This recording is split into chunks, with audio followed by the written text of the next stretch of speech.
obviously it's very powerful. You know, a man of God coming from almost nothing and from almost nowhere to allow his name to be glorified across the world. Me and College tonight, this was another version of Kingdom Connection. We thank all of you listening to us this evening. You know the fans already? That we will connect again. You know the fans already? I'm trusting that the Lord will be with you for this week and for the rest coming hours of this week. Thank you so much. God bless you. I was a different software, but free to give that to you. Why you ready to your young people? Not the young people, it's like Mark, man in the show. The line one? Yes. Everything going on? Yes.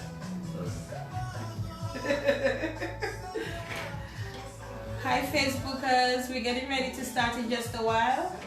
The other program was a recording and it went a bit over, alright?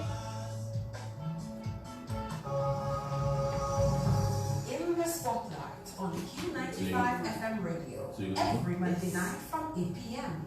In the Spotlight, featuring people from all walks of Dominican life, spotlighting their triumphs and tragedies, dreams, hopes, and aspirations, untold stories, touching the human and personal side of all people. In We're there. We started shortly. Sport, business, music, culture, the media, and more. Getting to know farmers, public servants, youth, the ordinary Dominican. Listen to their stories.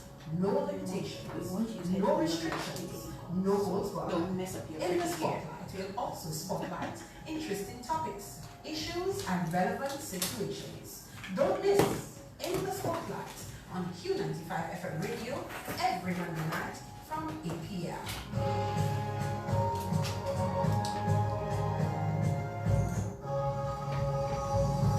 In the Spotlight on Q95 FM radio every Monday night from 8 p.m. In the Spotlight, featuring people from all walks of Dominican life, spotlighting their triumphs and tragedies, dreams, hopes, aspirations, untold stories, touching the human and personal side of politics. Yes, she is, Adam Noah. Music, culture, the media, and more. Getting to know our farmers, our public servants, youth, and the ordinary Dominican. Listen to their stories. No limitations, no restrictions, no holds barred. In the Spotlight, we'll also spotlight interesting topics, issues, and relevant situations. Don't miss In the Spotlight on Q95 FM radio every Monday night from 8 p.m. In the Spotlight.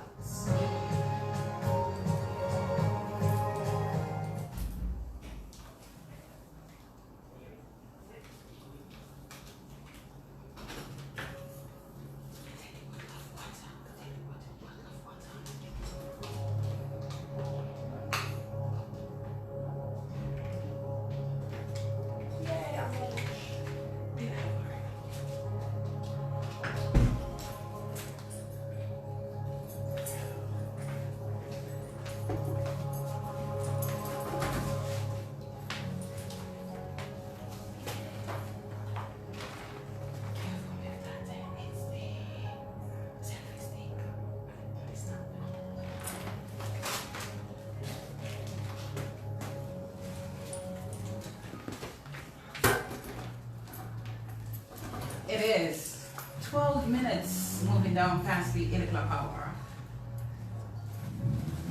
I was advised that I could have my time back because the program before us, Kingdom Connection, was in fact a recording.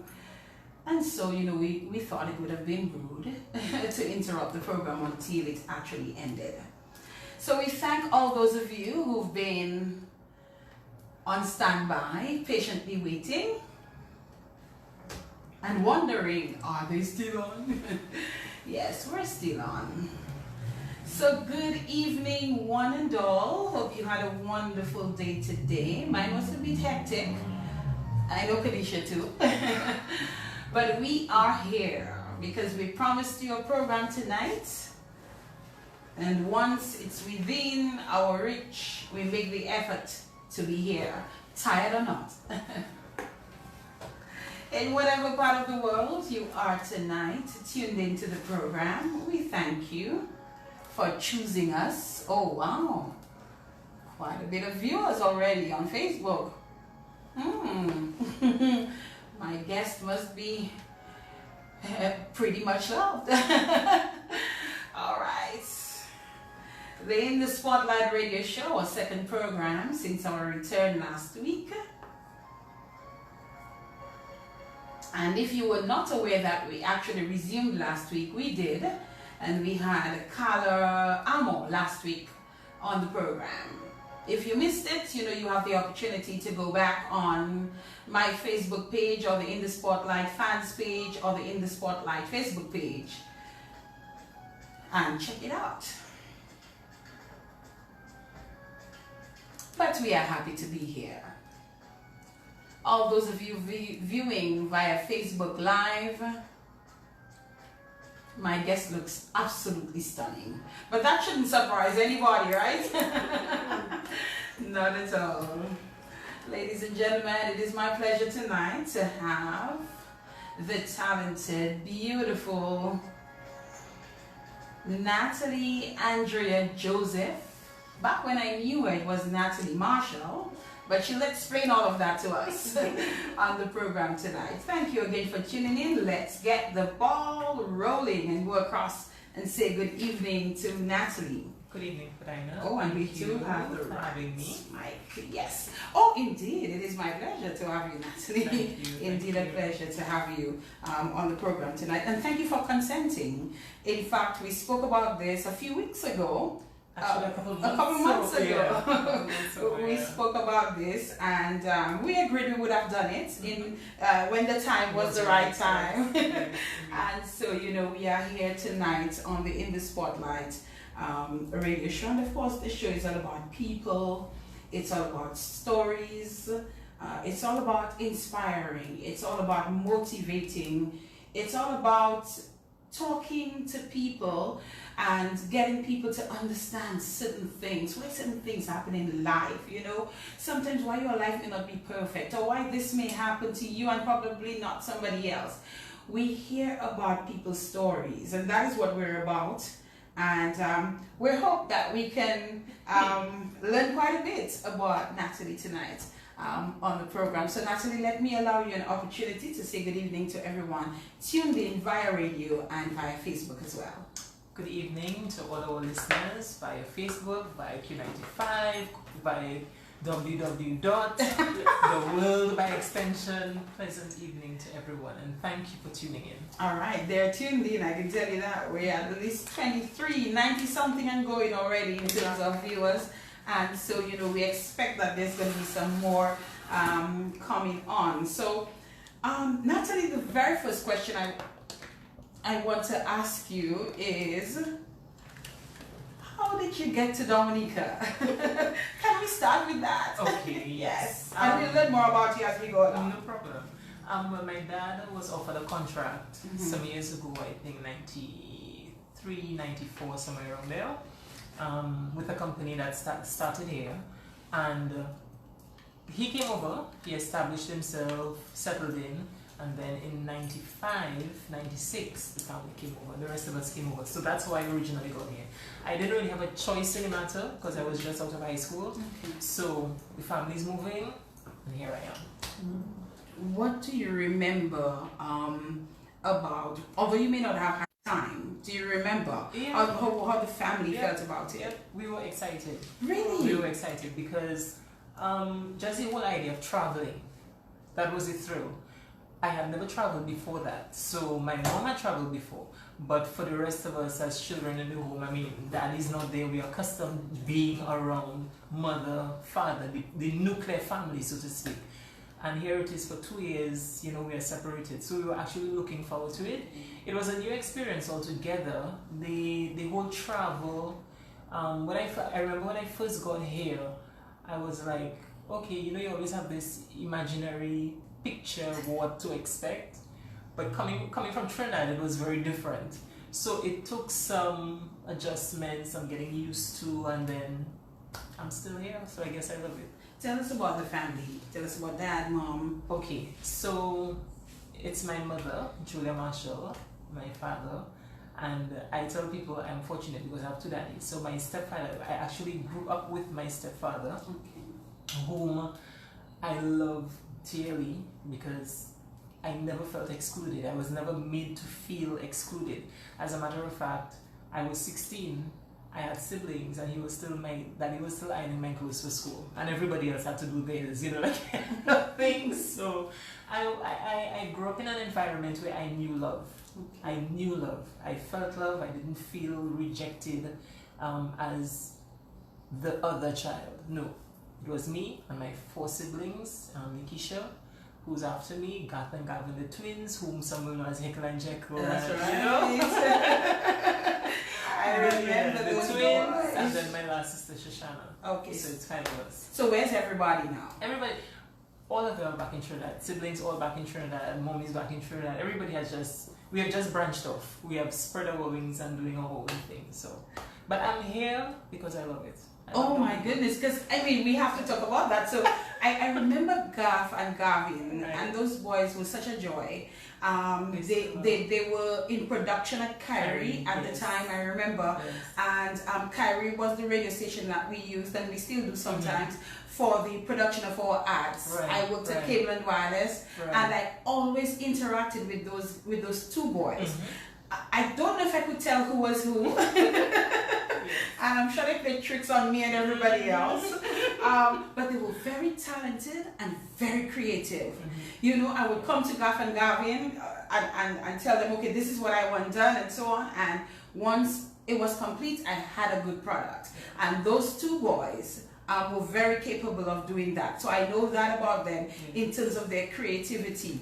I want to ask you, where are they now and what are they doing? They are in Trinidad. Both of them have their own, they work for different companies, right. But they still have their business together. Okay. So it's like, I just recently I was asking them, I said, okay, you're young, beat the iron while it's hot kind of thing, but when do you all sleep? Because it's not like here, we are just adjusting to that traffic lineup from north into Roseau and south into Roseau. But in Trinidad, you have to get to work for 8, depending on where you live. You have to leave home like 5:30, 6 in the morning because the traffic is terrible. So they get home sometimes after 1, and then like 5 o'clock in the morning, they're on the road already getting themselves, So, but I'm thankful because I have seen them become more and more responsible as time progressed and they got older and so forth. They pretty much handling their business. So I'm proud of them. And the 2 other sisters. And the 2 other sisters was Shoshana.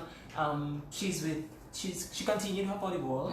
She just graduated last year with her master's, taught her class. Congratulations. Very proud again. My other sister as well, Nikisha, is doing very well. Her daughter is doing very well. So it's like, not without challenges, but as it relates to the commitment to what you have to do to keep it moving, I'm very proud of myself. Nikki stayed in Dominica a little longer. She stayed a little longer, yes. Yes, she did, and then she branched off. She branched off. So Natalie, we must ask you, since everybody else left, what made you decide to stick around in Dominica? Let me first begin by saying, because people like to tell me, oh, you're here long enough, you're Dominica now. I can appreciate that, but I'm a Trini to my bone. Right. But what I love about Dominica is relationship, networking, the comfort, the peace of mind of knowing that, especially with the children, the 2 daughters that we have, that there's somebody, I can still say there's somebody that I can lean on. Trinidad is like a mini America in the Caribbean. It's pace, it's busy, you have to be on it, you have to know when, where. And then unfortunately there's an escalating crime rate, which would not keep me from going back, but I'm somewhat established here. And I'm thankful that Dominica is where I have been blessed, work-wise, relationships, networking, and all of that. So because of that, and because I love what I do, and if I have to move now, I have to start all over, and that is a process by itself. To uproot the children and get them, no, it's okay. And as I said, I love Dominica. I do. And I'll tell you too, and I was saying to you just a while ago, you seem to be pretty much appreciated and loved here. Before the program this evening, after work, I had to attend a meeting of the DHTA AGM, right? And there were two ladies, I won't call their names, you know, but they are listening. And because one told me my phone is on alarm for 8 o'clock tonight, you know, because I really would like to hear Natalie's story. And another one said to me, that's my hairdresser, you know.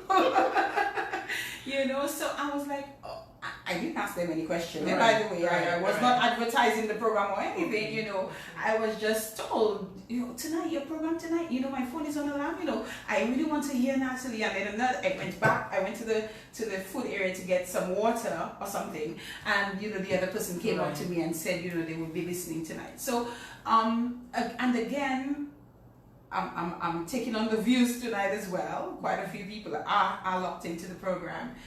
And even when we posted, and I'm not trying to flatter you in any way, I'm just telling it to you as I experienced it, you know. So I posted your promo video that you're going to be on the program, and then, you know, I started seeing comments of people saying, that's my hairdresser, oh, I love Natalie, I'm going to be tuned in, and so on, and people sharing, which is, you know, normally people just either like or they view or whatever, and they move on, you know.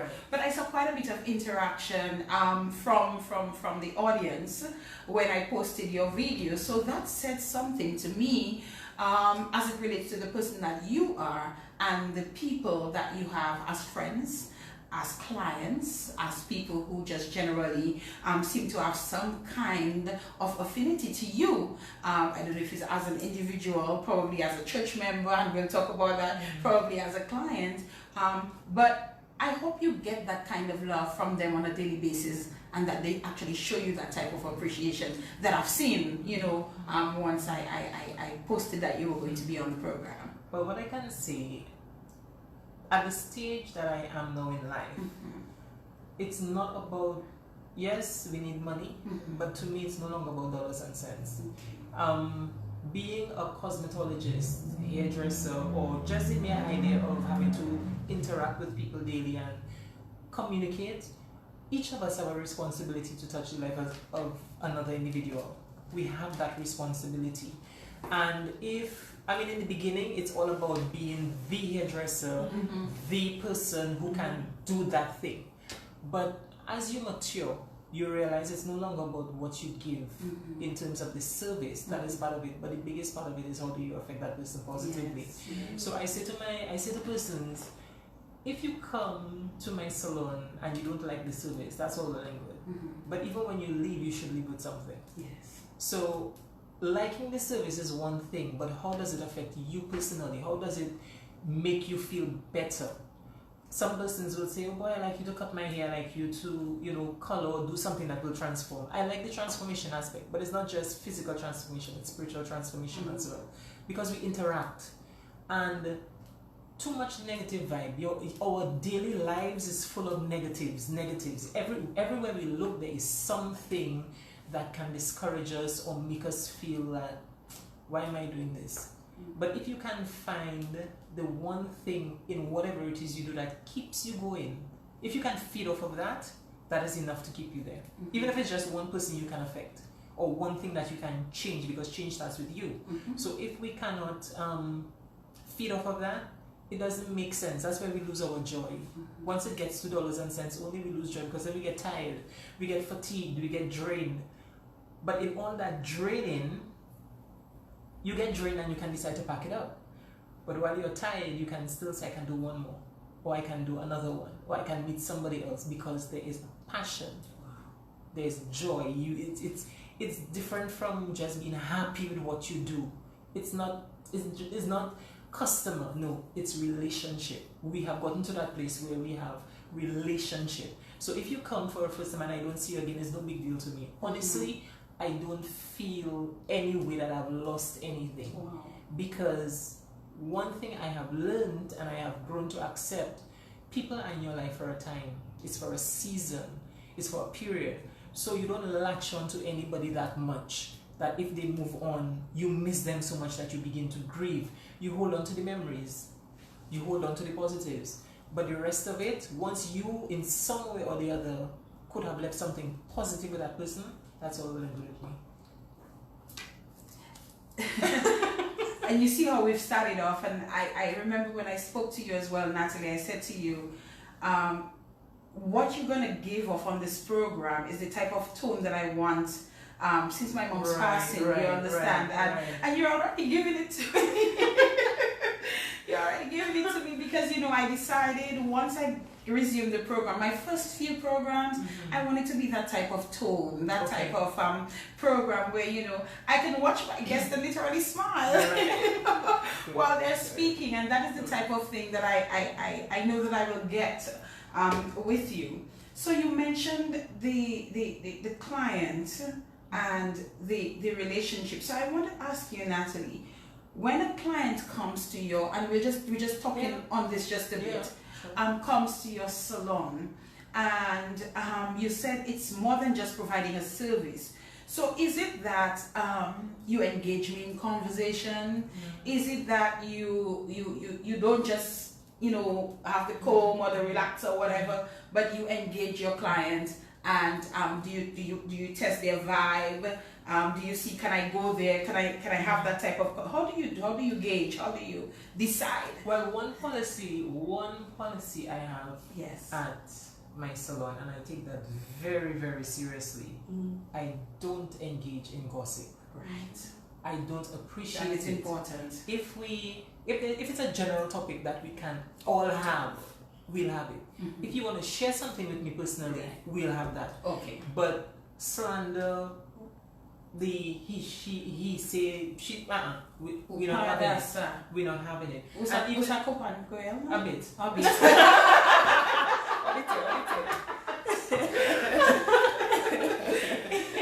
I remember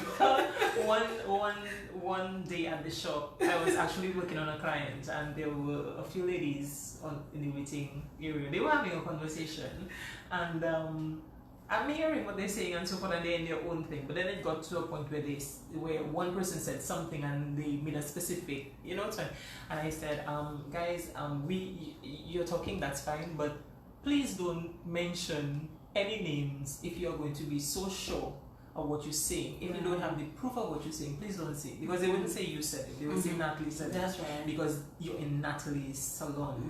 And they agreed. And that's the thing. The clients, they respect the environment. They just respect it. It's a relation. We're nice. You know, my client, we're nice. We're irie. We just go down good. You know, it's like, even if I don't see them often, there's clients I don't see often, but we have that love, that kind of vibe going on, that if we don't see each other, they would just pop in. They would just maybe send flowers, or they would call, or they would just drop a line, or they would send something with my husband. Or it's just a nice vibe. It's beyond explanation. But I think generally we know that a lot of people confide in their hairdressers.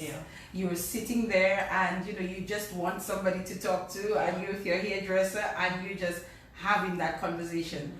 How often does that happen with you? It happens a lot. I mean, I for lack of a better expression, I hold many secrets. I hold many, but you would know. You won't know.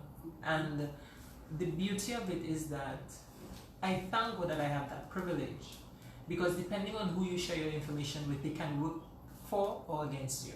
So you can share something with me and I can choose to tell somebody else, or you can share something with me and I can pray for you. I can call you up and ask you how you're doing. How is it going on? You know what? And that is where the relationship begins. And then there are times when clients come, and like one girl shared that with me some time ago, and I never saw her again, but I was happy that it was that impactful for her. She came, we didn't have any conversation, but the atmosphere ministered to her. So here it was, she came, she had her hair done, she had a relaxer, she had a haircut. That Saturday was busy, but she sat there. The radio, I had gospel. If I'm not listening to Voice of Life or playing gospel, I have books that you can read. And I provided the service for this lady, and she left. And then the Thursday, she called me at around after lunch, somewhere about, and she said to me, Natalie, I needed to call you. I've been trying to call you, and I keep putting it off because I get distracted.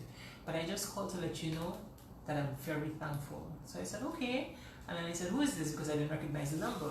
And she gave me a name, which I cannot remember now. And she says to me, it's not just my hair. It wasn't just about my hair. The environment ministered to me.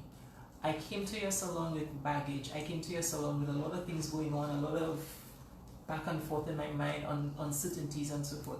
But when I sat there, you were speaking to somebody, and what you shared ministered to me. And then when I picked up one of the books that you had on your shelf, by one of a T.D. Jakes book that I have, she said that in itself, what she read in it, ministered to her so much so that she took the book, she took a photo of the book cover so she can get it for herself. And she said, you know what, don't change the way you are in your salon. Don't change anything about your environment, because even when you don't speak, it ministers. So that in itself brings me joy, because like I said in the beginning, if I cannot impact somebody positively, it makes no sense. And it doesn't boil down to dollars. It really doesn't boil down to dollars and cents. People ask me sometimes, why did you move out of Roseau? To begin with, Roseau is just too expensive.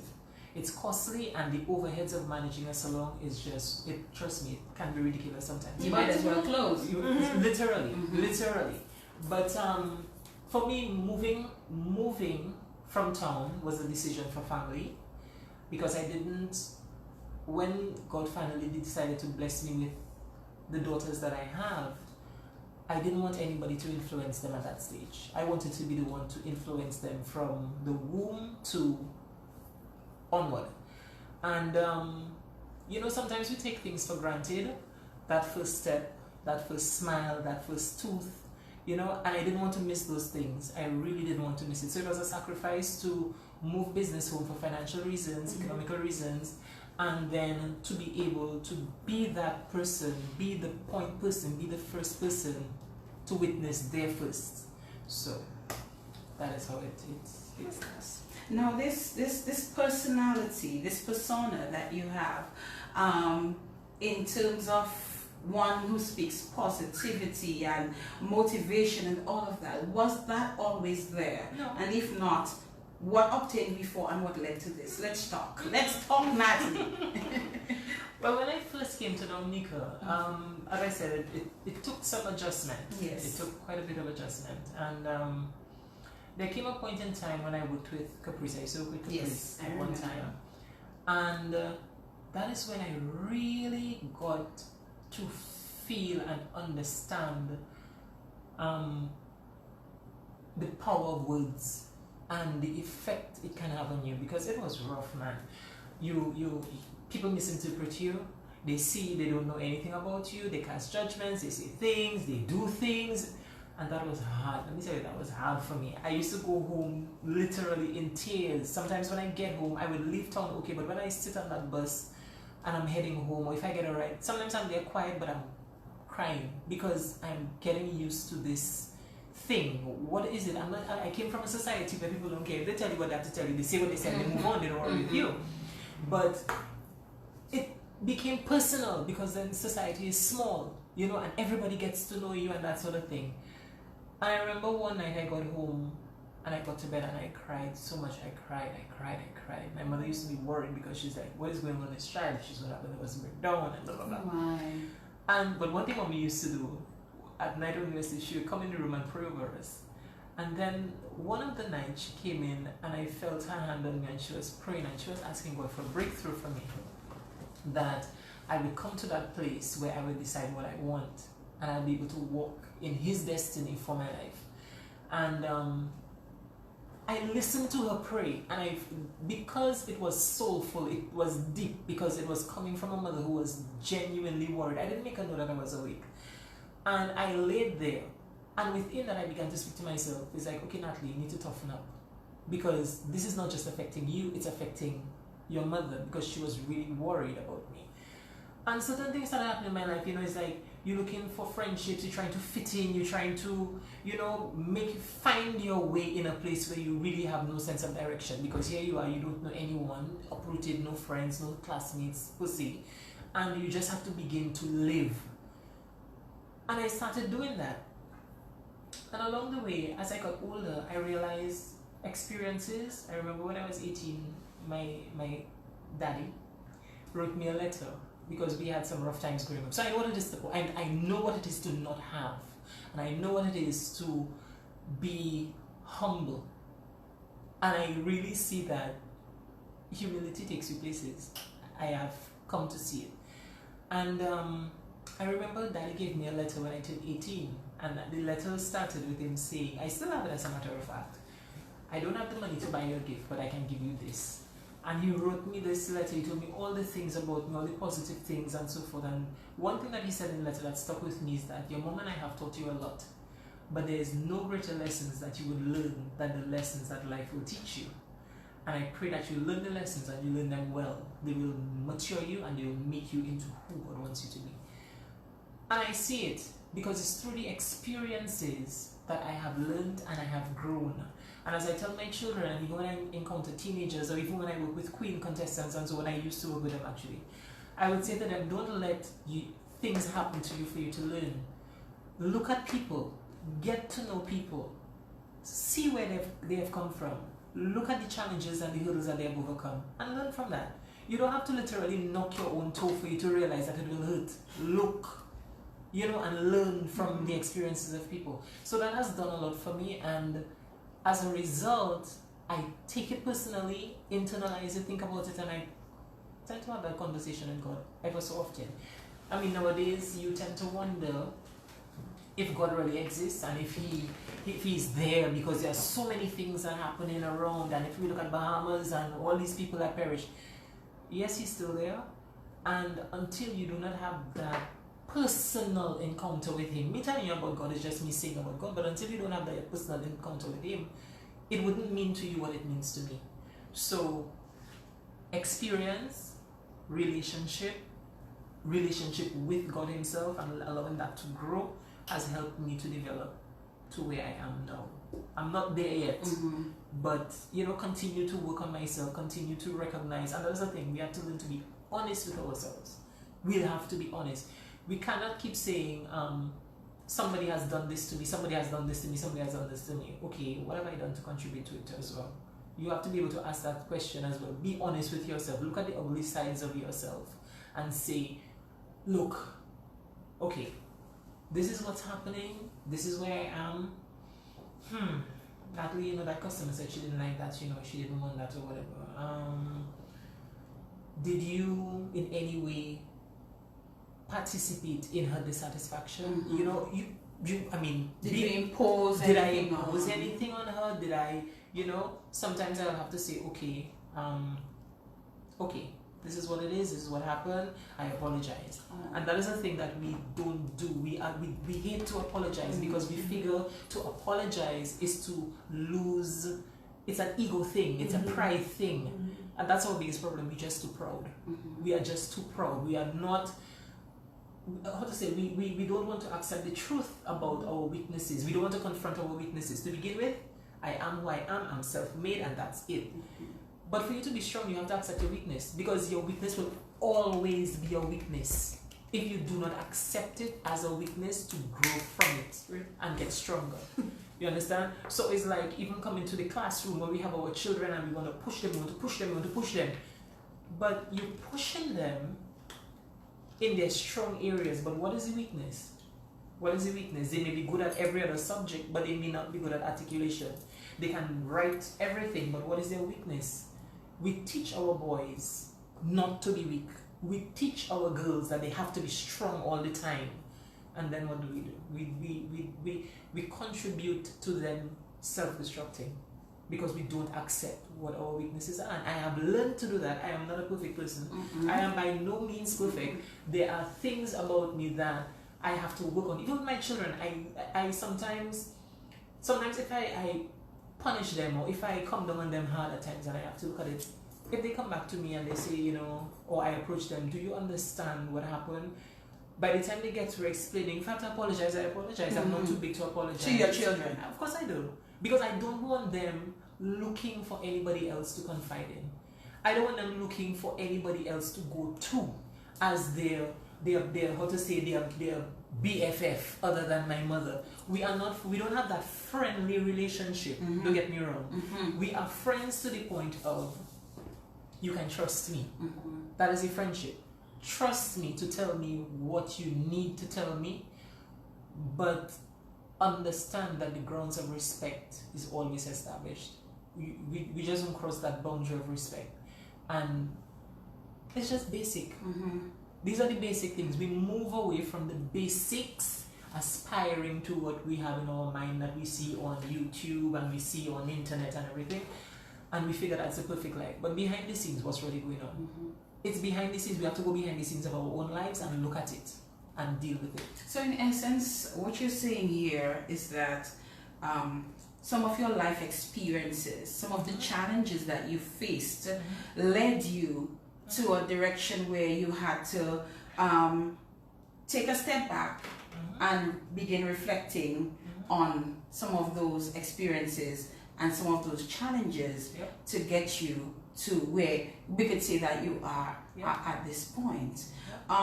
In terms of the spiritual element, because I know you're a Christian, you go to the New Day Fellowship. New Day Fellowship, which is which Pastor Hill. Pastor Hill. Hill. Pastor Hill. Where is that church? Well, we used to be at Baytown, what we call Ballou Town, Ah, Baytown. so that church by the Bayside in Pottersville. Pottersville. But you're not there anymore? Not anymore, but we fellowship at PSU. At PSU. Yeah. Okay. Alright. When did that happen? And is there something that led to that? To becoming a Christian? Yes. To becoming okay. Well, nowadays I don't really use the term Christian per se. What do you use? Believer. Believer. I'll use that. Why? Why? Because and I don't want to offend anyone out there because people are so sensitive. Because it gets very sensitive. But to be a Christian, you have to be Christ-like. Okay. That's my interpretation. That's what I believe. That's me, my opinion. Somebody may think otherwise. To be like Christ. Okay, how am I to be like Christ? What does it mean for me to be like Christ? To be a Christian, some people say the face of a Christian is just blessing and receiving and having this glitzy glammy. Yes, it's all about being a Christian. Yes, hooray, look at me, I'm doing well. I have the house, I have the car. But then there's Christian fellowshipping with suffering. Do we really want to do that? Do we want to fellowship with the suffering of Christ? Like Paul said, I fellowship with Christ's suffering. What Christ went through, I am willing to go through. Are we willing to be that type of Christian? And when it all boils down to, nobody wants to suffer. Nobody wants to suffer. Nobody wants to suffer that part of Christianity. So I choose to say I'm a believer because I get a bit of the blessing, and I still get a bit of the suffering. And there are many times I have a pillow, not even my husband knows that, I have a pillow that I don't even want to part with because that is my go-to pillow. That is a pillow when I go through what I go through, I just scream. He doesn't even hear me. I will put my face in it and I will just say, Lord, I need you. Oh my. I need you. And this is where the encounters come. When I see that I'm going through something and I know it takes my belief that he will bring me through, that is going to get me through. So I have that, and sometimes my husband is on the sleep at night, and when I get up in the night and I go through that process and I pray and I'm talking to God, or I'm just laying there and I'm going through a situation and I'm like, okay, Lord, I need you, and the tears begin to flow, and sometimes you feel like you just want to scream. I just put my face in that pillow, and that's what I do, and I just say, Lord, I need you, I literally need you. And that does it for me, because then I feel I will get up in the morning and I feel refreshed because I know I was pure. I was real with him. Being a believer is no different from having a relationship. A relationship with God is no different from a relationship you should have with your mother, with your father. That person you go to, you tell them anything. Sometimes I deserve for God. I literally just rough him up. I just say, Lord, what do you think it is now? You know, and somebody will say, what? You just talk to God like that? I say, I don't say, he's not content with me, so I'm contending with you. Is that you see? How come you're not working? What's going on? Oh my God. A person will think I'm crazy. But that's how comfortable I am with him. That's how comfortable I am with him. I remember when, you know, boy, it sounds crazy, right? But yeah, that's how I move with him. And there are times when I go back and I say to him, okay, God, I'm sorry. I'm really sorry, but you could understand. You know your child. You know me better than I know myself. So yeah, I mean, you have to be real, and that is what it is. Be real. it's not about putting on a facade. It's not about putting on this image of, oh, you look good and you look hot and you think, I might have this, I've decided home with no makeup. And I remember one time he looked at me and said, "Auntie, you okay?" I said, "Yes, I'm I was on my church and I was years ago. And then and I remember that same day my husband met me by the bus stop and he said I look like a Asian. Because I had no makeup. I have a green hat that I normally wear on bad hair days. I just put it on. And I ran to him because I'm actually going to pick up the children.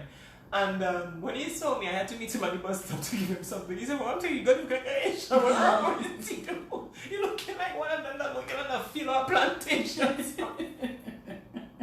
And I told myself, I have a problem with that.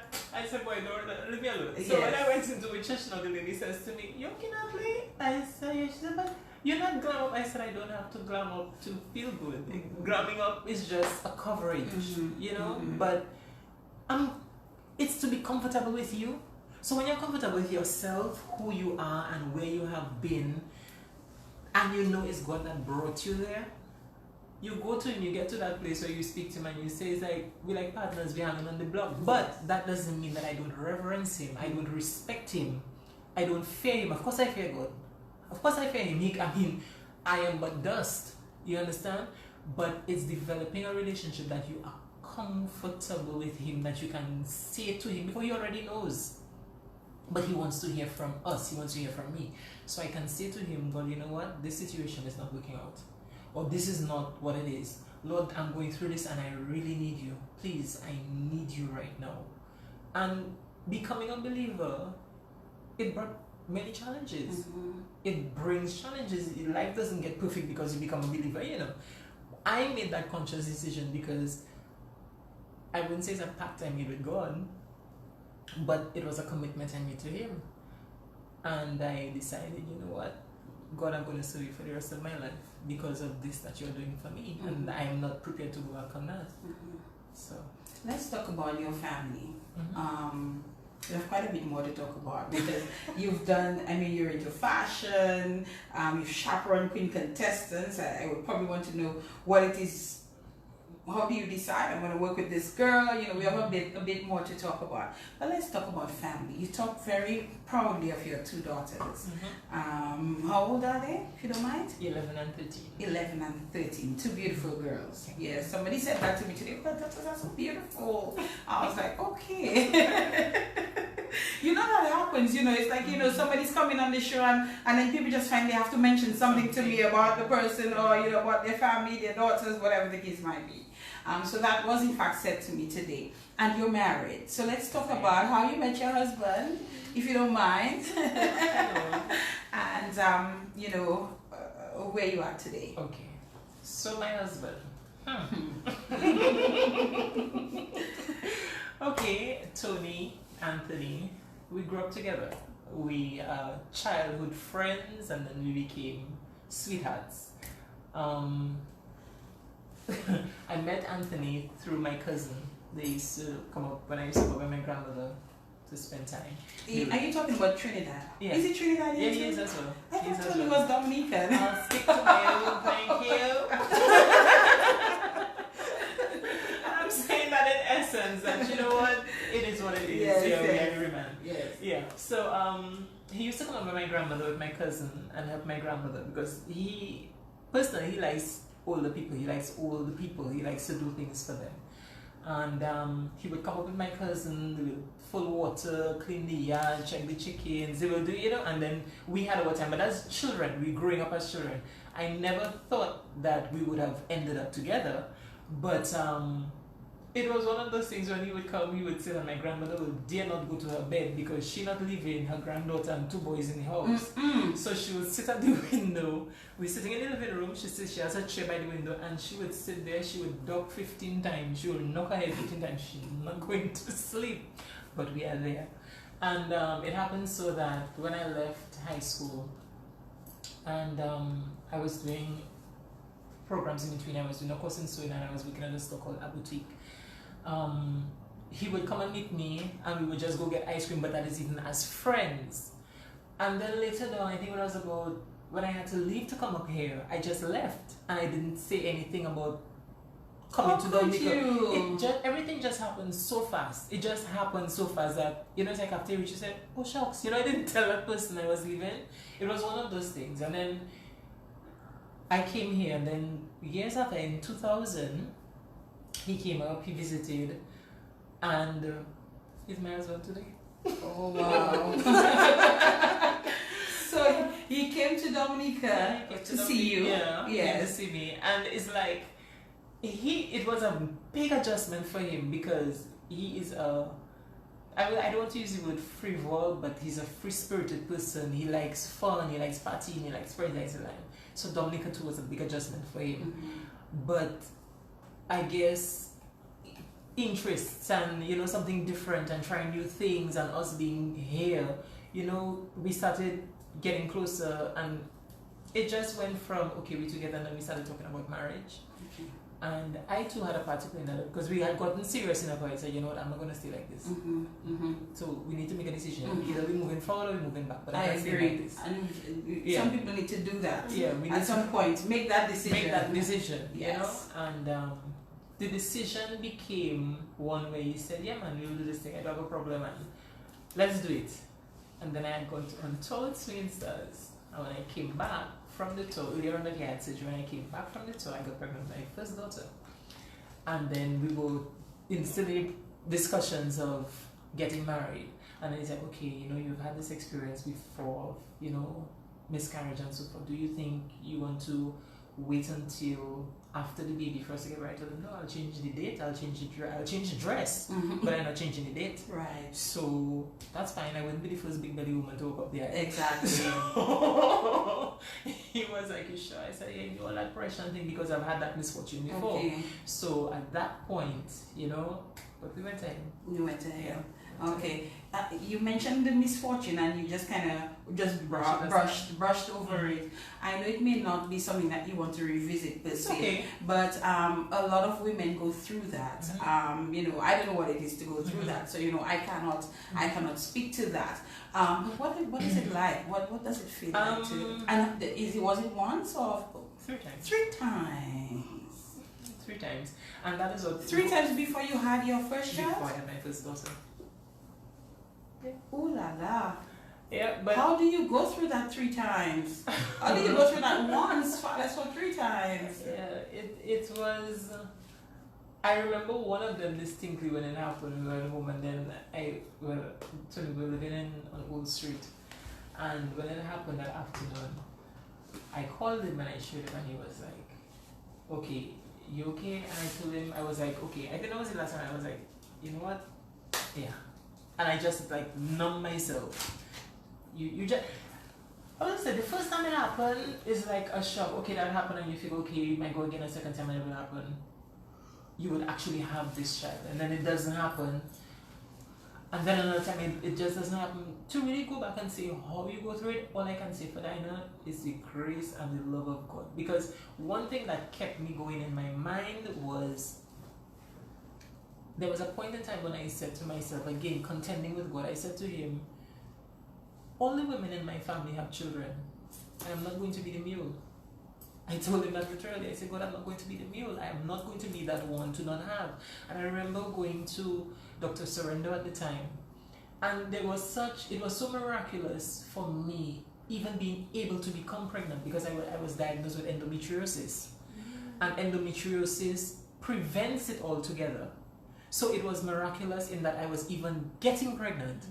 And then this thing would happen. And then I would be like, okay, what's going on? And then I had gone to another doctor for a second opinion, whose name I would not mention. And they said to me that, you need to just remove everything, because based on what I am seeing, you're not going to, it's a waste of time, and you should, just don't put yourself through that. And even going back to what I mentioned earlier about gossip and talk and what people say, I know what it is to feel the impact of what people say. I have heard people say that I'm a walking cemetery. I've heard people say I'm a basket that cannot hold water. I have heard people say I have thrown so many children I cannot make now. I have heard many, many things. And it's all these things that I can talk about now that have made me who I am today. So that's why I can't be empathetic to women who go through and feel lonely, because you can have a host of people around you, but if you are hurting inside and you cannot bring that out, share that with anyone who can literally say, I understand, you're lonely. You end up lonely, you end up isolated, you end up depressed, you end up feeling like you're in this box, and you're in everybody's around you, but you're in that space where only you understand. It's like you're screaming and nobody's hearing you. I've been in that place. I have been in that place. So it's not that who I am today, it's experience and the grace of God that has brought me to where I am today, that I'm content with myself, and everything that I have, everywhere I have been, it's only because of God. And one thing he said is that his grace is sufficient to sustain you. And I remember a time when I felt like, what is happening in my life? And I said that to my now husband. I remember when we came from the doctor that day, I walked from that doctor's office. If a vehicle had jammed me in a rose, I wouldn't feel. Okay. Let me tell you, I wouldn't feel, because leaving the office, my husband and I had started speaking about getting married before, and then the doctor comes and tells you he's going to remove, just take out everything.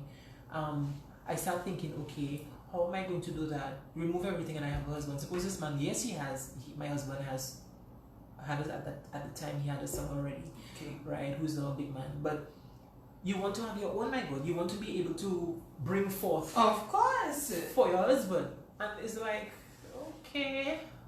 So I left the office. He was telling me, let me tell you, numb. I walked back to the salon. That time I was at Old Street upstairs in the Marikaram building there, and I walked straight up in the attic where we stayed. I went straight to bed and I just began to cry. I cried. Can you imagine? Man, and he came and he said, okay, babe, talk to me. I said, listen, you're free to go. You're free to do what you want. You don't have to marry me. It's okay. And he was like, what are you talking about? We're in this thing together. I said, no, we're not in this thing together. I am in this thing. Yeah, my goodness. I am in this thing. You don't know what it is to not be able to hear that you may never conceive. Yeah. You know, you don't know. And I remember when I told that to my mother, and I get to, my mother is my powerhouse in terms of when it comes to spiritual encouragement. There is nothing I can tell my mother that is negative, and she's just going to say, all right, well, if that was it, and I have absorbed that from her. No is not an option. No is unless, no for me is once we have tried everything and nothing works, I'll accept no. And then I'm still relying on a miracle. So I got that from my mother. And she said to me, okay, well, so how do you feel? How do you feel? I said, I don't know how to feel. I said, Mommy, I don't know how to feel. I really don't know how to feel. And she said, okay, so we're going to pray about it. I said, all right. I said, Mommy, I don't even know where to start, because you just hear all this negative about not being able to have children, not ever being able, because when you remove your womb, you don't have anything that is final. That's it. And then my mother told me, no, we're going to pray about this thing, and we're going to start now. And I started, and that's where my spirit, because I got baptized at 16, but I began having my encounters with Christ from that time. Okay. That from that time. From the day from that doctor's office. From that doctor's office on. That's when I started to have my encounter. And when I when I had to have the surgery, I went for another opinion to another doctor. You mean you were actually considering the surgery? Yeah, because I am thinking, because one thing about endometriosis, for women out there who have been diagnosed with it, it's excruciating pain. Excruciating pain. So you get your period and you are just, it's just terrible. It's indescribable pain. Okay. So you think of every month, you know, this thing is coming, you begin to get anxious because you anticipate what the pain is going to be like. And then I went through that process. I remember one time the pain was so bad I couldn't walk. I couldn't even pass my urine. I got up the bed in the morning, and to sit up I couldn't. So I threw myself onto the floor. My parents were still here. And I tried to drag myself to the bathroom because I want to pass my urine. And I'm on that floor and I'm pulling myself, trying to get to the bathroom. That bad? It was that bad. And when I got into the corridor between our bedroom door and the washroom, the door for my parents were lower down. So I took a shoe and I sent it on the door. I didn't even have strength to call out to anybody, and my mommy came out. Daddy came out and they were like, what's going on? And I'm telling them, in my breath I'm in so much pain and I want to pass my urine, but to pass the urine it is painful. I just could, because I was ready to just let it off there and it just wasn't coming. And I remember Daddy lift me up, but when he lifted me up I screamed out because the jerk in the body just brought on more pain. And I remember my mother took him, she said, no, give me my child. And I was working at Caprice at that time, so you could say I'm a woman. And Mommy took me and she cradled me again, mother. She just cradled me and she was able to, she carried me. When we got to the hospital, our neighbors upstairs brought me. When we got to the hospital, Mommy called out for a wheelchair and she alone wanted to handle me. And when they did all the tests and so forth, nothing was wrong and they told me that's what it was, I started seeing Dr. Surrender. And from that time onward, in between that time to the time I had the surgery, another doctor performed the surgery. And I remember when I went in to have the surgery, I had no fear because Mommy and I had gone through that process of fasting. We fasted about it, we prayed about it, and she said, you know what, we're just going to leave it in God's hands now. And I went and I had the surgery. When I came out of the surgery, all I wanted to know is if my womb was there. That's all I wanted to know. I didn't want to know anything else. I just wanted to know if my womb was there. But I was so drugged out. I saw the doctor, but I couldn't even talk. And when he came the following day and I asked him, what happened? And he said to me, you're fine, we were only able to, it was big, the area, the mass and everything, we were able to take it out. It was the size of a 7-month fetus, it had teeth, it had hair, it was one of those things. And, but you're fine, your womb is intact, your other ovary is fine, and you'll be okay. Exactly 6 months after I got pregnant with my first daughter. Oh my goodness. And that was my first encounter with God. My very first encounter. My second encounter with him was about 6 months into my pregnancy. Yeah, about 6 months. 7 months thereabout into my pregnancy. Because when we got married, I was about 7 months pregnant. And I remember being in the salon and I had not felt that child move for the entire day. And I'm at work, but I don't want to be at work because I just want to know I am feeling. And my past experiences, I'm starting to get nervous, I'm starting to get worried. But the child are inside there, and because she was always an active baby. And that day I'm in the shop and I'm doing my work and all I want to do is just go home. And the moment I got home, I just ran up the steps. My siblings live downstairs. I ran upstairs to my apartment and I closed the door behind me and I began to undress by the door. I took off all my clothes by the door and I ran into the bedroom. And I kneeled down by my bed and I just started to cry. And I told God, I said, God, I need you to just respond, make her move. Please, just make her move. I cannot go through this again, not at this stage of my pregnancy. Oh God. Make her move, please, just make her move. And I'm holding my stomach and I'm on my knees, stark naked as I was born. Then I got up off the floor and I went into the bathroom. I showered, and as I'm bathing, I remember my mother saying to me, when you can plead the blood of Jesus over you anywhere, but the best place to plead it is when you shower. Imagine that water being the blood of Christ washing over you. So I'm under the shower and I'm there and I'm saying, Lord, wash over me, touch me, heal me, touch that child, let her move. I completed the shower. I got out, I went onto my bed, I cocoa butter, rubbed my stomach and I lay down and I fell asleep. In the midst of my sleep, I felt one throb.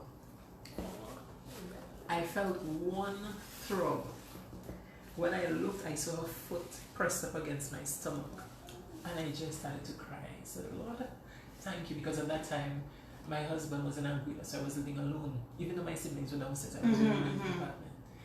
And I saw that foot press up against my stomach and I said, Lord, let me tell you, and that is where the commitment came. If you see me and this baby to birth, I will serve you for the rest of my life. So this is what you made a promise. That's a promise. I don't go back. So. Oh my goodness, we're gonna take a break, give her a moment, to kind of pull herself together. This is the In the Spotlight radio show. It is just about 8 minutes, moving down past the 9 o'clock hour. We are in with Natalie Andrea Joseph. I I threw in the Marshall because, you know, for a long time, that's what we knew her as. We knew her as Natalie Marshall. So quite a deep program, you know, going on here tonight. And those of you who want just a quick break to grab a glass of water. I know sometimes when, you know, those types of programs are on, people tell me, you know, I can't even go to the shower, I can't do anything because, you know, I'm so captivated by the program. And I definitely know that this is one of those tonight. Keep it locked. We're coming right back just after this to talk some more with Natalie.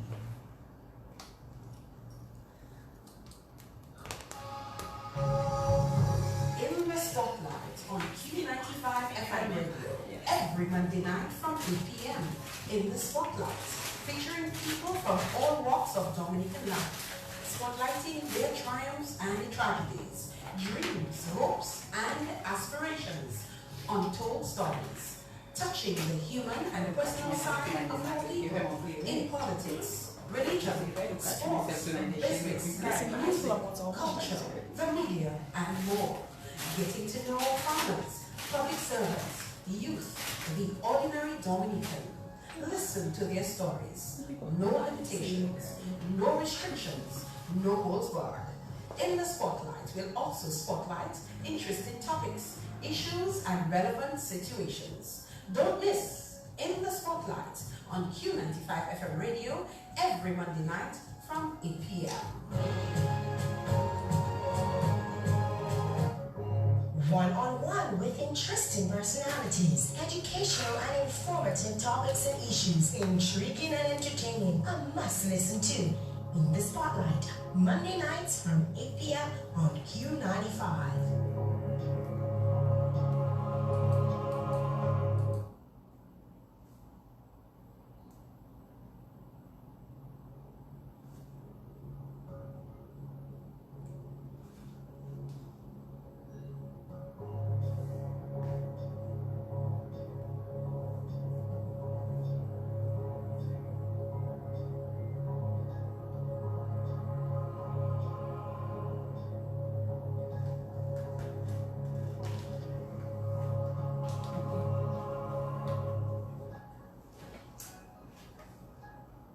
We're back on the In the Spotlight radio show. Some person sending a few messages here.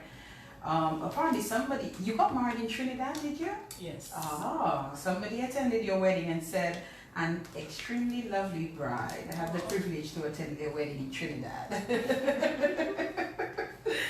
I suspect you'll have to send me a picture now when we're done here.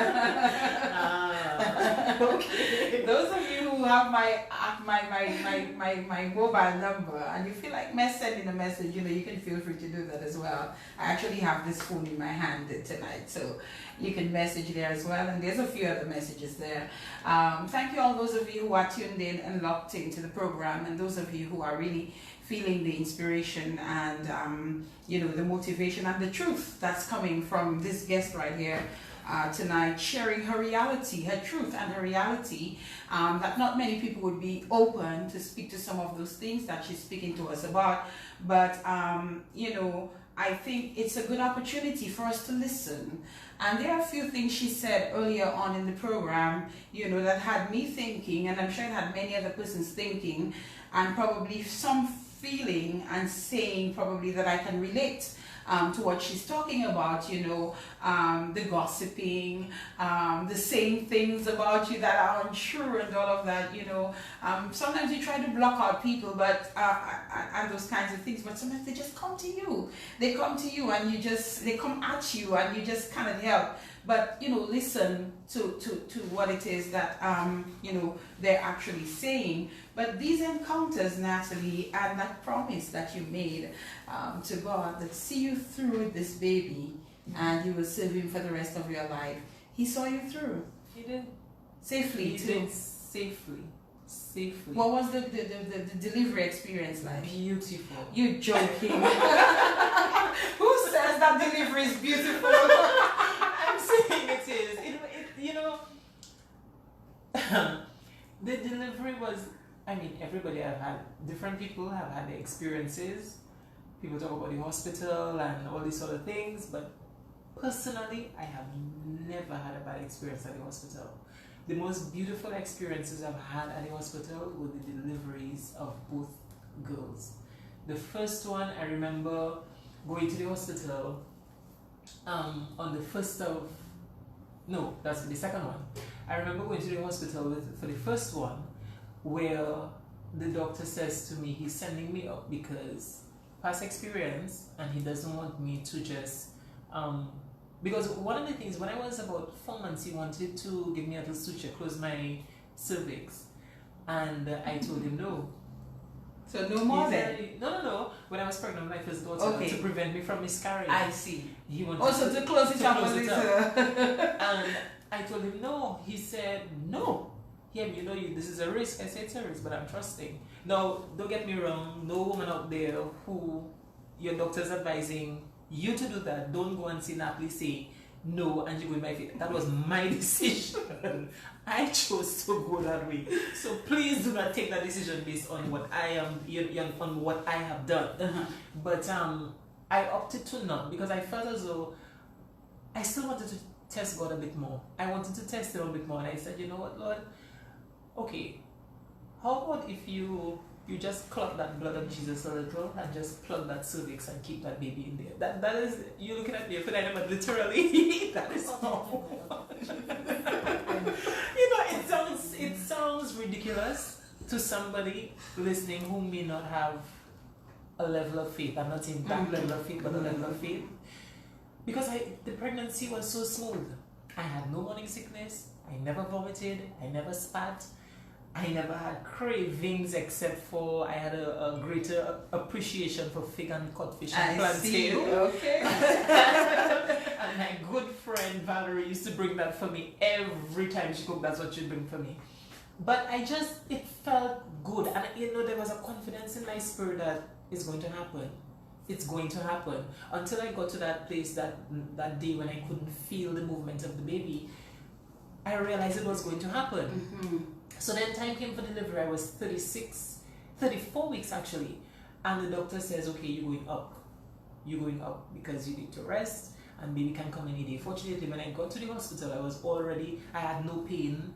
I was going about my daily business as usual. There was nothing different in my maneuvering, nothing different. And one thing the doctor advises that because I'm standing, gravity is going to allow me to have that ease with. And when I got to the hospital, I was already 2.5 centimeters dilated. Okay, whatever that means. Right.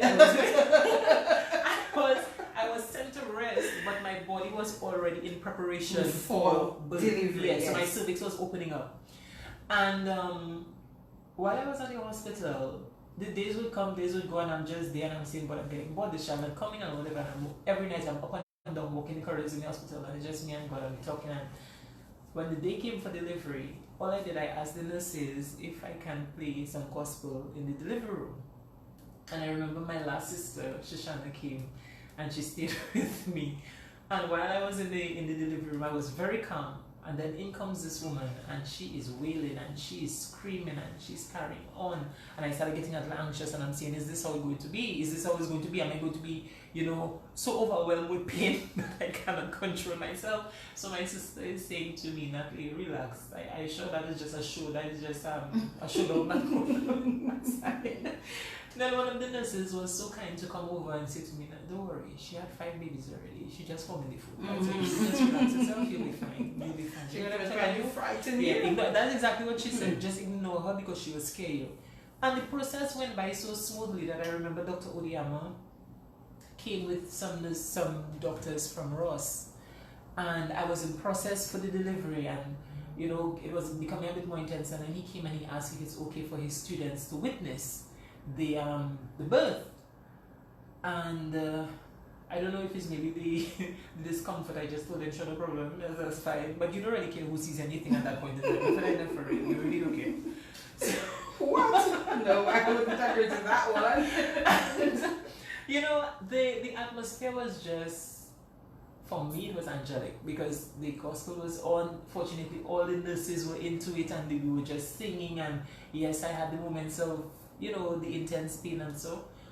But when it was time for that baby to come, I remember the nurse at the time said to me, you're not ready yet, you know, I'm coming to check for you. She checked me. She said, you're 7 and you're not ready yet. I said, okay, but I'm feeling like I want to go. She said, no, you're not ready yet. And she goes to the phone. Somebody called and she goes on the phone. And I felt this urge to pass urine. So I called and I asked for bedpan. I came down and I did what I had to do. When I went back on the bed, I felt this urge. And the nurse is on the phone. And I remember telling her, nurse, I'm ready. And she's like, no, you're not ready. I just checked you, you're 7. I said, nurse, I am ready. She said, you should, don't make me come over there. No, but we had that night. I said, let me tell you something. Tell that person, call you back because I hang on the So she got up and she came over. And if she's listening, she knows herself very well. She came over. And before she can, she checked me. She said, oh my God, the baby crawling. She crawling. Oh my God, she's crawling. And she's putting on the apron and the plastic apron. And let me tell you something. It didn't take many pushes, but she was out maybe in about 3. It just, the body just assists. At least for me, that's my experience. So yes, there were intense moments, but she just wanted to come out. So she just came out. She just came out. But it was just. That seemed to have been quite an experience, Yeah, an experience. Yeah. And you had been waiting for that blessing. And that blessing, you know, and you had faith. So, you know, I presume that too assisted in the experience that you had. And then you had number 2, and 2 years later? I had number 2. I conceived number 2 exactly 1 year. When the first one was a year.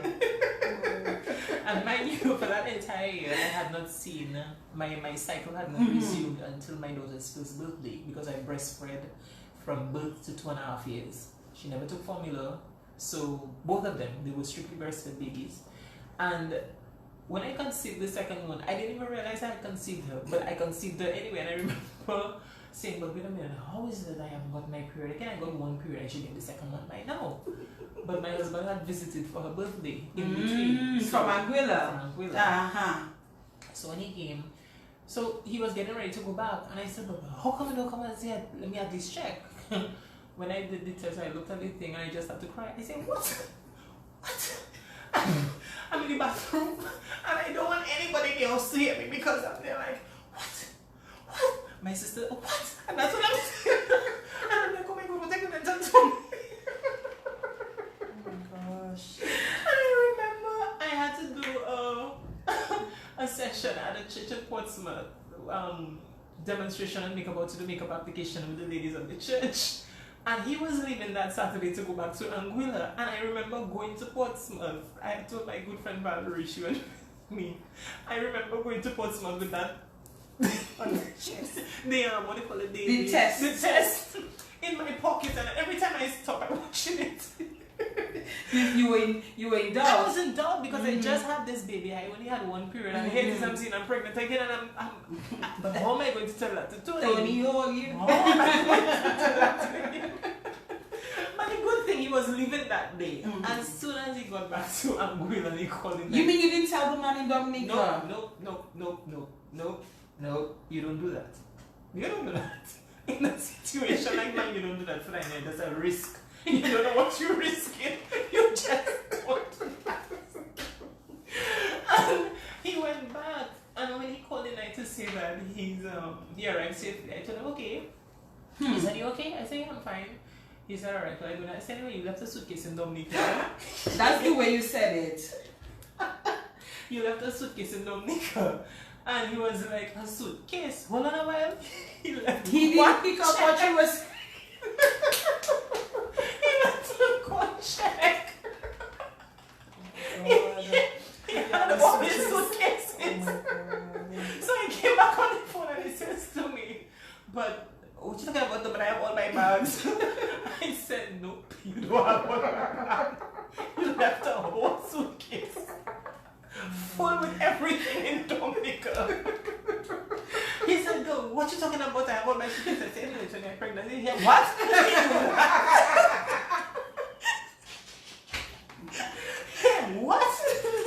What? Yeah, no, man, joking making. Yeah, but when that happened there, I say, well, when it happens, when it happens, you know. And he was going on here? No, but joking, make it. When you go by the doctor, I say, yeah, the same way you told me when I go back to the doctor, they'll tell me Veronica is a boy, but it's okay. She turned out to be a girl. So I'm, you need to tell me you're pregnant. I said, yes, I'm pregnant. So and he's like, but when that happened there? How you mean? But how you mean? And I said, so, okay, so we didn't do anything, nothing happened. Like, you know, and he's like, yeah, what? Yeah, okay, go and sleep. I said, you went to sleep. You give me my foul forehead.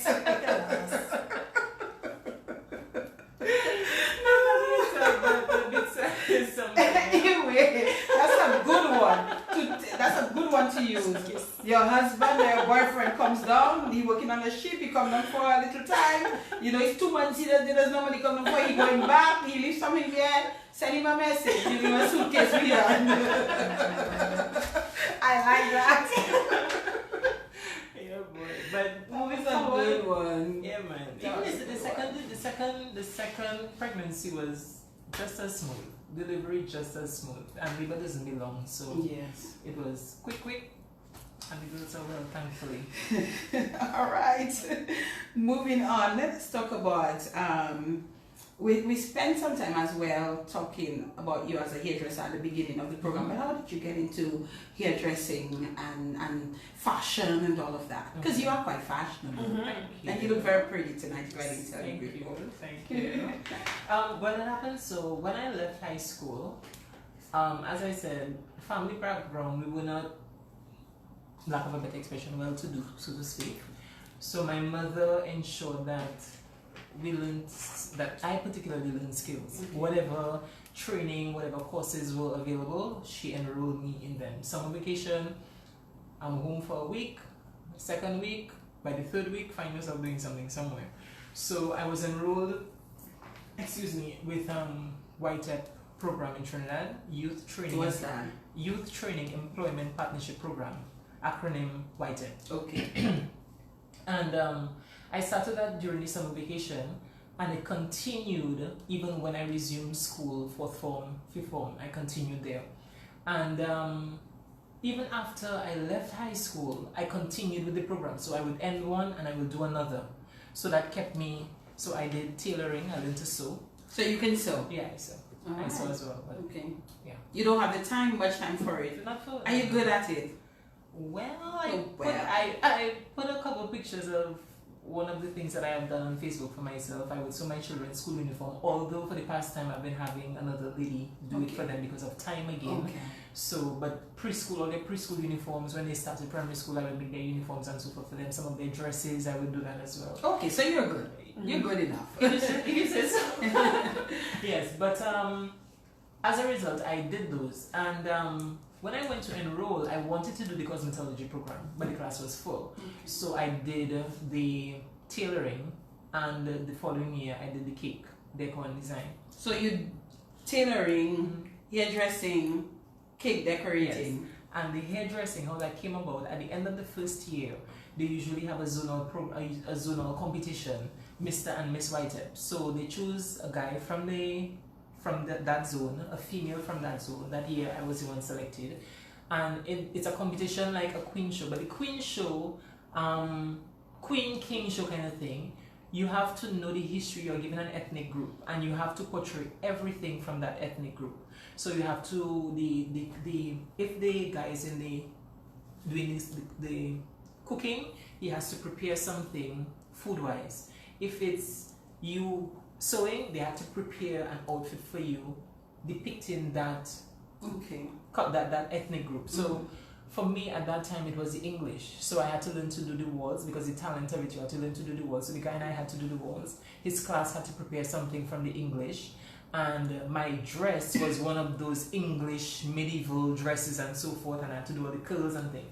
And the competition, the prizes in the competition was money and other courses, and I won the third prize, which was the cosmetology course, which I always wanted to do. Okay. So I had gone on to do that, and free of charge.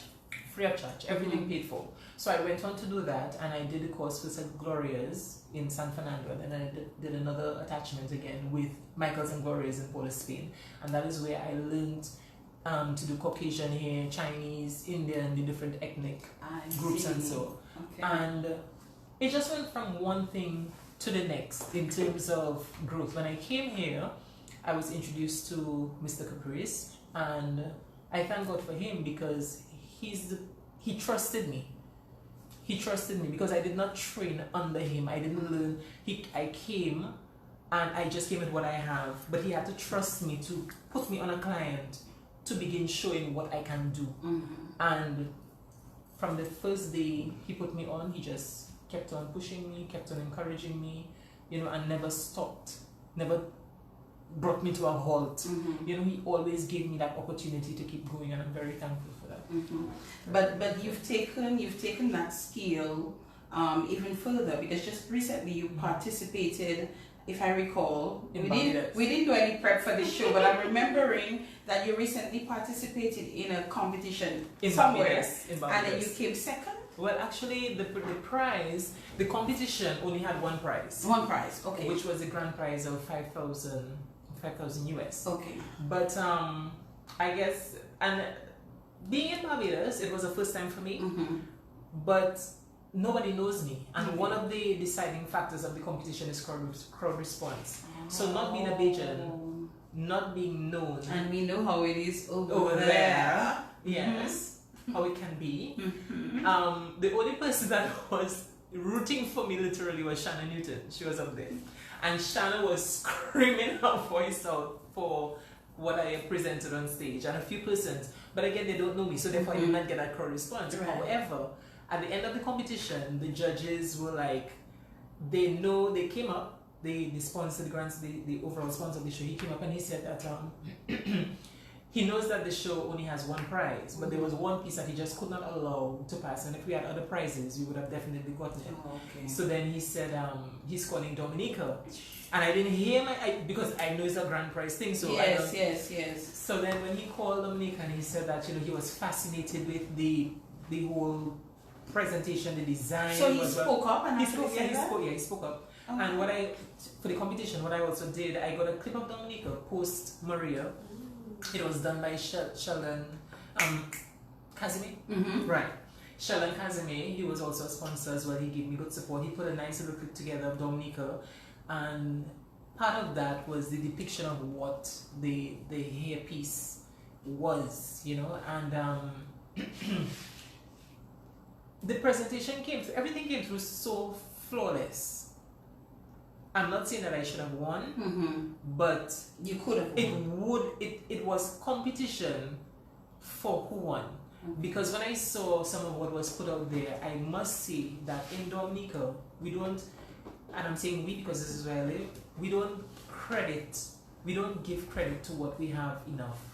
Because some of the pieces that I saw presented there, other girls in Dominica, in terms of stylists, in terms of persons doing spectacular wear, with that long time. Yes. Long time. And I was happy to be out there so that I can come back and encourage a person to say, look, don't discredit what we have. We have something good, appreciate it. Yes.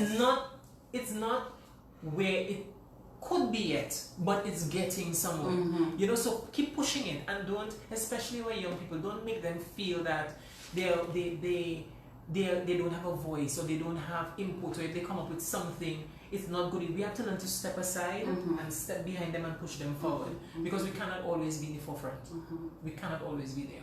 And as we're talking about creativity, also learning that you have creative skills in terms of decor as well. So you do that as well. I do it as well, not full scale. I would like to get into it full scale, but again, you are one person. I'm one person, and I have a problem with the eat good so mentality. I cannot take it. That's my pet peeve. Let me tell you, I can eat good so, leave it. So I cannot take that for that. If you want to set me from cold to fever pitch, don't tell me good so when I know it can be better. So I still safeguard myself because it's about reputation. I keep saying, and I tell people this: reputation takes ages to build and a moment to destroy. You put your life on the line when you put your trust in somebody to carry on your legacy. And if they fail at it, they destroy everything that you have worked upon.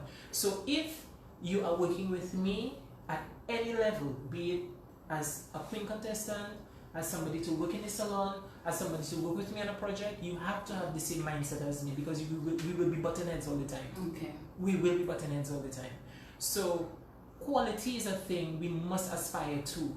It speaks about you. You do want to give somebody what you want for yourself.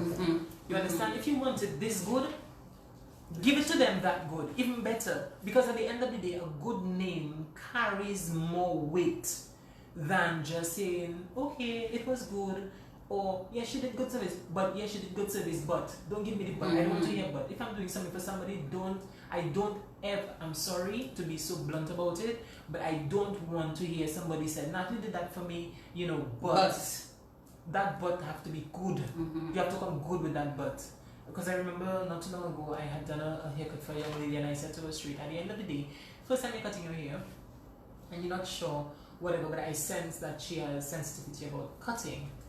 And so I didn't cut it as short as she wanted it to be cut, based on the photo that she showed me, because I realized at the end of the day, she still found it a bit too short. Oh, really? Short. At the end of the day, she felt it short. But I was happy because a friend of hers who recommended her to me was there. So she was able to see what's wrong, and I looked at her and I was like, it's nice and whatever. And she's not saying anything. But before she left, I said to her, say what you have to say to me now, say to me here, because I don't want to hear you saying it on the street. True. Say to me no, tell me what's on your mind, so that I know if I have to fix it, I can fix it. If I have to justify it, I can justify it. But don't leave here and not say to me what's on your mind. I don't appreciate it and I will not appreciate it. So, come with it. And she was like, but I find the hair short. I said, look at that. So I pulled up the Look at the photograph you brought. I said, look at the photo you brought and look at what you have. I said, do you want me to go? Do you want me to do exactly what you have in the picture? No, it's too short. Because it would be shorter. Right? So I'm saying, so then, what really, you have an insecurity about cutting your hair. So that's why I didn't cut it that short. So now that you have cut it at this length, and it is cut because we established that's what we're going to do, you need to begin to allow yourself to adjust to it. And if you have something on your mind, say it to me. True. Say it to me. So that's it. So that's it. That's the posture that you take when it comes to your work and what you do. Now, similarly, Natalie, you've worked with quite a few contestants over the years. In the past, it doesn't seem like it's something that you do anymore. I don't do it anymore. One, because it's very expensive. It's costly. Expensive to you? It is expensive to me because I'm self-employed. At the end of the day, when I have to show up for the young ladies, that means closure of my business. The other thing is that I get passionate about anything that I'm doing. And I've learned over the years that the only queen contestant that I have worked with who wanted that title bad enough that I could have pushed her to it was Leandra Lander. That was the only. I have not come across a queen contestant with wit, with charisma, with ingenuity, with that level of desire. It's not thirst, it's not hunger, but the desire and the passion to begin something, see it through thoroughly, and get it what I have set my course on. Leandra is the only person. And over the years, it becomes tedious working with a young lady whom you have to pull to the title. I'm not going to pull you to the title. I'll push you to it, but I will not pull you. So if I have to pull you, that's a problem. That's a problem. And the other thing I've recognized over the years is that, and it's even getting worse, that young ladies come forth thinking that they know it all. Too many times they come with the thing that I know it already. I have it already. But if you're participating in Queen Show or in pageantry or in anything for that matter, come as an empty slate. What you think you know, leave it aside. Put it aside. Take what you're being taught and then measure it against what you already know. And then you can strike a balance. Do I really know what I'm about, or do I need to improve? But anytime, there's always a pull and tug. There's always an argument. There's always for me, I'm speaking for myself, I always feel as though I have to cut a girl down to build her back, rather than you coming ready to be built, ready to be, to be molded and to be groomed. It's nothing like my husband would say. He says it in a way that will make me laugh, but it's a fact. Somebody would say, I would like to speak to your wife, and I would like her to chaperone me. He says to them, you sure you want my wife to chaperone you? You sure you want her to chaperone you? Yes, I'm here to. He'll say, she'll make you cry, she'll make you cry. But that's just what it is. You have to break. And the other thing, these girls have too much baggage. So it affects their overall performance. Baggage in the sense that insecurity, and that is the thing with women as a whole. If you get in there as queen contestant, it's a competition. But do not let your insecurity about yourself make you judge another young lady in a way that is going to cause you to speak ill about her, that is going to cause you to try to break her down. And you've seen that, and you see it. And there's no need for that. There's absolutely no need for that. Each of you are aspiring to get to the title. One of you alone can make it.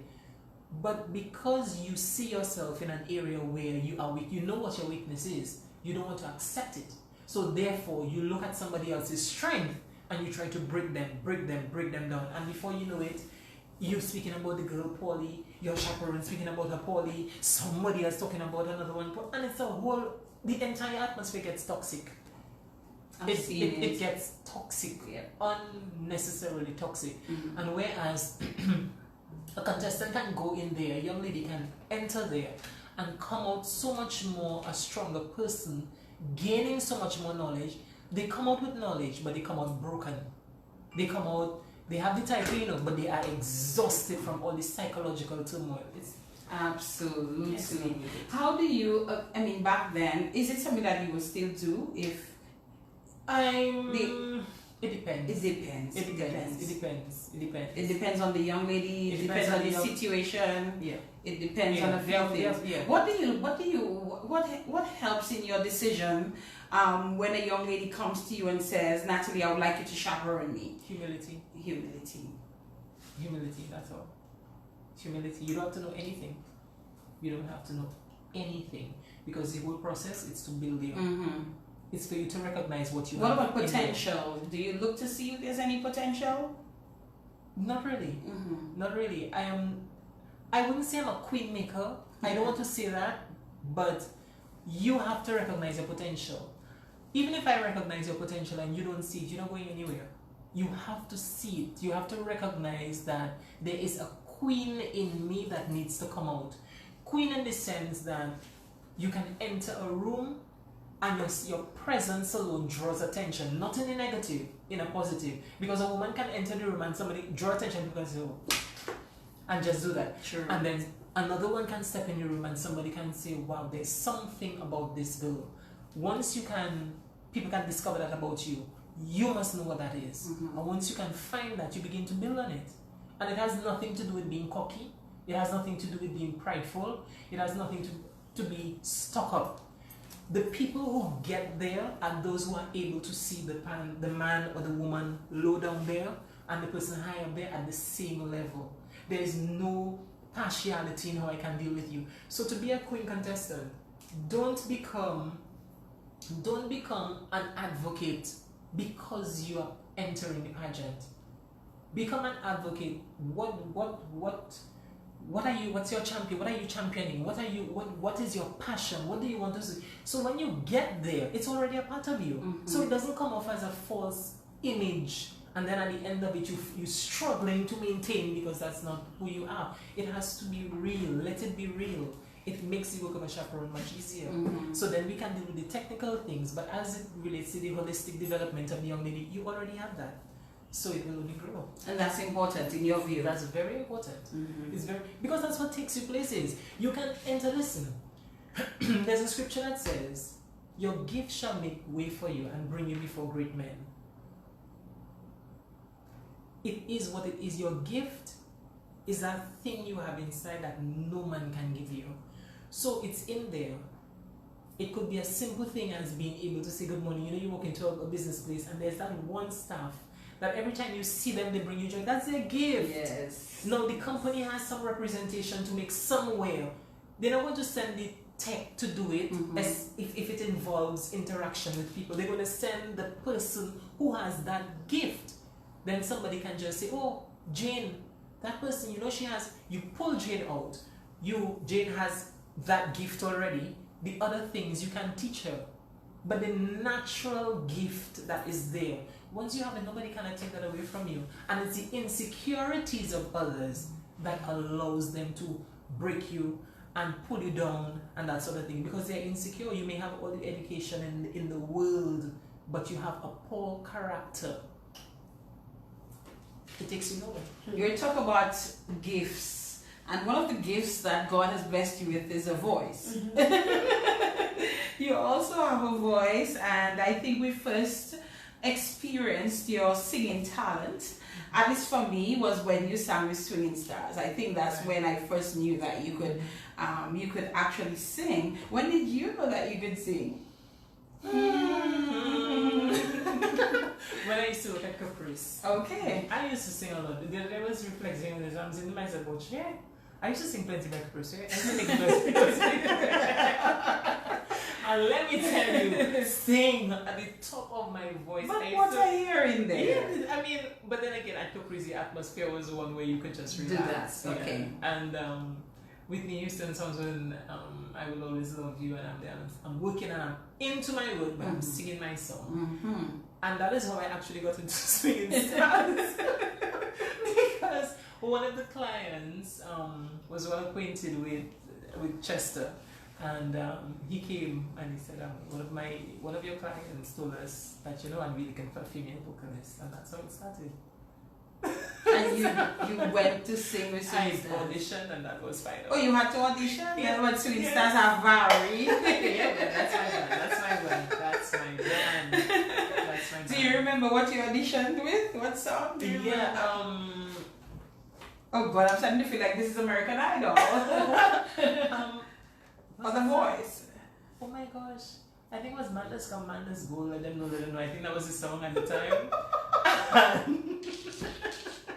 And I remember the first place we sang was at Doubles in Sylvania. Right, that's what Doubles International or something like it was called. Yes. Right, that's the place I sang the first night. And my cheerleader, Tony, was there when we got home. He said, anyway, the other girl was there. You didn't have to do it, girl. And I said, what happened? You wooled all over the place. You forget that other woman anymore. The girl, and you just all over the place. It's 2 women. I said, but Tony, I had to. So wait, 2 girls were lead singing at the time? Yeah, there was another girl there at the time, Athenia. Okay.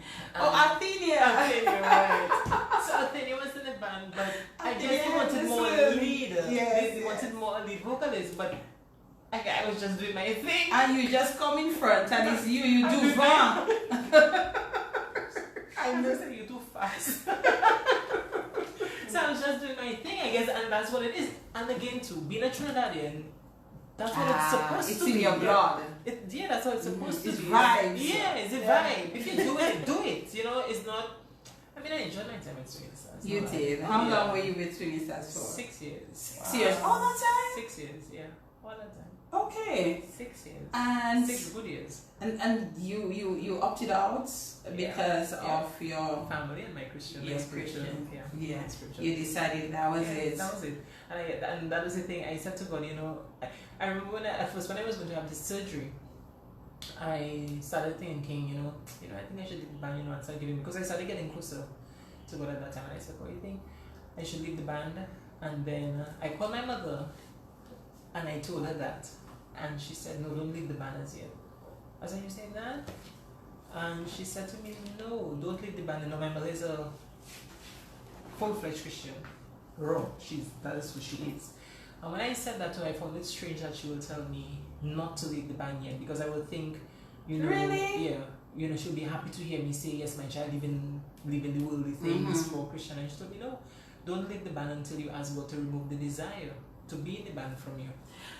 And Natalie, just now, wait, I remember it being said that you were a Christian and you were still singing with Swinging Stars. You did not. Just now, wait. Did you leave immediately? I left Swinging Stars just before I got married. Just before you got married. Just before I got married. At what point between the Christianity and you get to that place? It's not something like you can say it's a definite. You just know when now is the time. Okay. You just know when now is the time. And at that time, I was already pregnant with my daughter. Okay. On the way to getting married, and I decided I cannot be in the band and be serving God. I also cannot be in the band, and I refuse to leave my daughter for anybody while I am out Bullying. No, that's not happening. Not happening. And it's a little girl, so Yes. no. Yes. So I decided I have to make that decision. And when I spoke to the guys, it was they respected it. Yes. They respected it. Okay. Yeah. Do you still sing? Of course. Where? At church. At church. Yeah. Alright.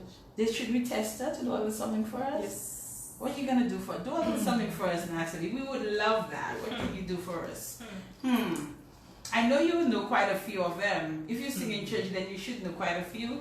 And you have to bless us with something tonight. Well, I'm not part of the part of the worship team, but I do occasionally. I sing. That's what I do most of my singing. Sometimes, a song is laid on my heart, and when I go to church, I sing. You need some time to think of something, or no? We can do it later. Just before we end. Okay. Just before we end. Just before All we right, end. that's fine. I can absolutely work with that. Somebody mentioned earlier on in the program on some of the comments that I saw coming that probably you should be a motivational speaker. So I want to find out if this is something that you do. I mean, just being on with us tonight, you're doing that, by the way. Okay. But I want to know if that's something that you do. I know I've seen you. I mean, be mistaken, but you've come to one or two of the retreats of the Queen Contestants. So I know you've done that, so I've experienced that. But is that something that you do? Is that something that you offer? Is that something that you look to doing? It happens at the right time. And like I say, everything happens in God's timing. Because I remember, even right with my clients, I've had some encounters where my own personal experience allows me to be able to understand, to empathize, to sympathize, and encourage. And we're going back to where we started. If my being around you or my getting to know you is not going to impact you positively, it makes no sense. And that is a thing that cosmetologists, hairdressers should take seriously. Don't allow your environment to be toxic, because there's only so much and there's only so long a time that your existence will be there. So if you're going to be there when your time has passed, let people remember you for what? What are they going to remember you for? When they leave, what did they get from your personal? Is like going to church. You don't go in heavy and leave heavy. Going to a salon, it's about you. It's beauty therapy, so it should be detox. You take that time. You go to the salon, even though you spend some time there. When you leave, you're supposed to feel like you're lighter. You feel more beautiful, but on the inside, you should have something as well. I mean, anything that I share with people is from my personal experience. From my personal experience. And to be able to do that, you have to be honest. I remember, even, and as I spoke about my daughters, child abuse is something I am acquainted with. So that's another reason I don't allow my girls from birth. I don't allow them to venture. I remember once I said to my mother, Mommy, we were talking about it, and I said, I think that is the only thing I can find myself in hell for, is if somebody interferes with my daughters. Because yes, it's true, they are my daughters, but they're not my daughters. God can take them anytime. They are His. I was given them to raise for a time. But at the end of the day, I have to be faithful that God is going to protect them, and what it is the values I instill in them, they will not allow themselves to find themselves in compromising situations, and the predators that are out there would keep their distance, because I don't want to find myself in that position. So Mommy always says, she says, no, don't say that, because be very careful, the thing you fear comes upon you. And that's a scripture in the book of Job. So I try to be honest with people, even that I talk to my clients about. There are clients who share certain things, and I'm able to share with them my own experiences as a child. How open are you with that? I'm over it now.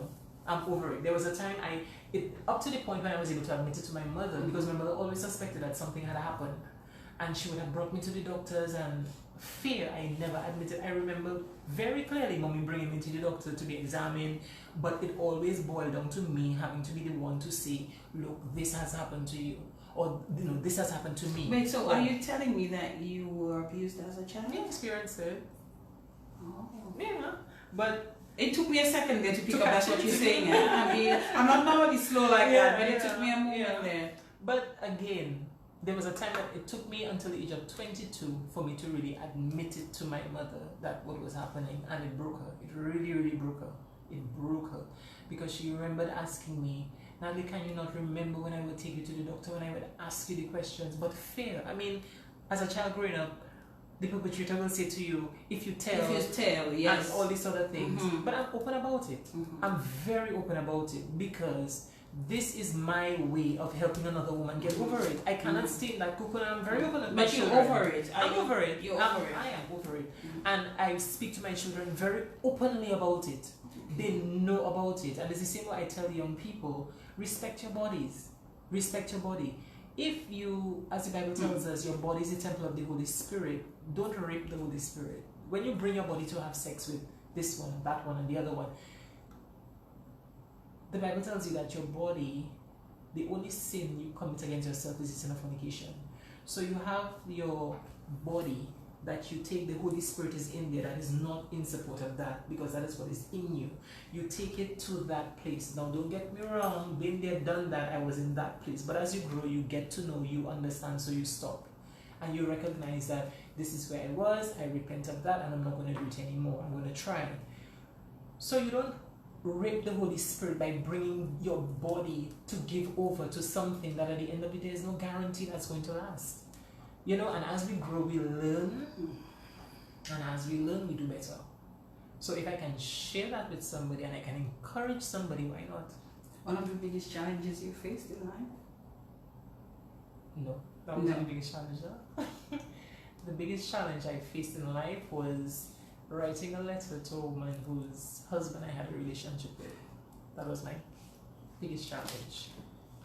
That was my biggest challenge. But I did it. You did it. But I did it. And I'm thankful. Whom the Lord sets free is free indeed. That was my biggest challenge. Were you forgiven?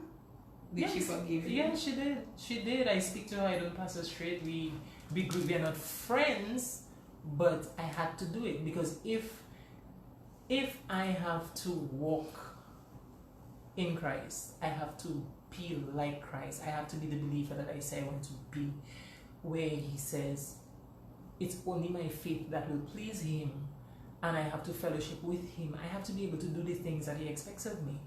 So I offended you, so I need to apologize to you. I need to sorry, but neither was it.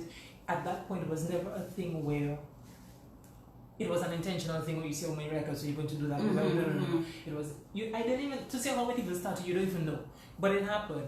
And when I got to that place in my life where you do your own introspection and you do your own self-analysis, you realize that, hey, this is something you need to get past because you have done it to somebody.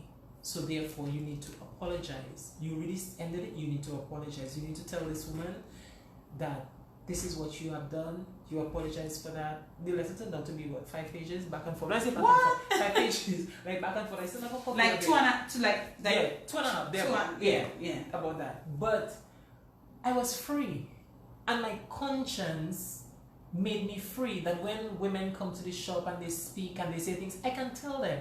I can speak to them about my own experience. I can share with them. I wouldn't disclose who it was. Of course but not. at least that is the thing about life. You have to be honest with yourself if you need to grow. And growth doesn't necessarily mean money in your pocket.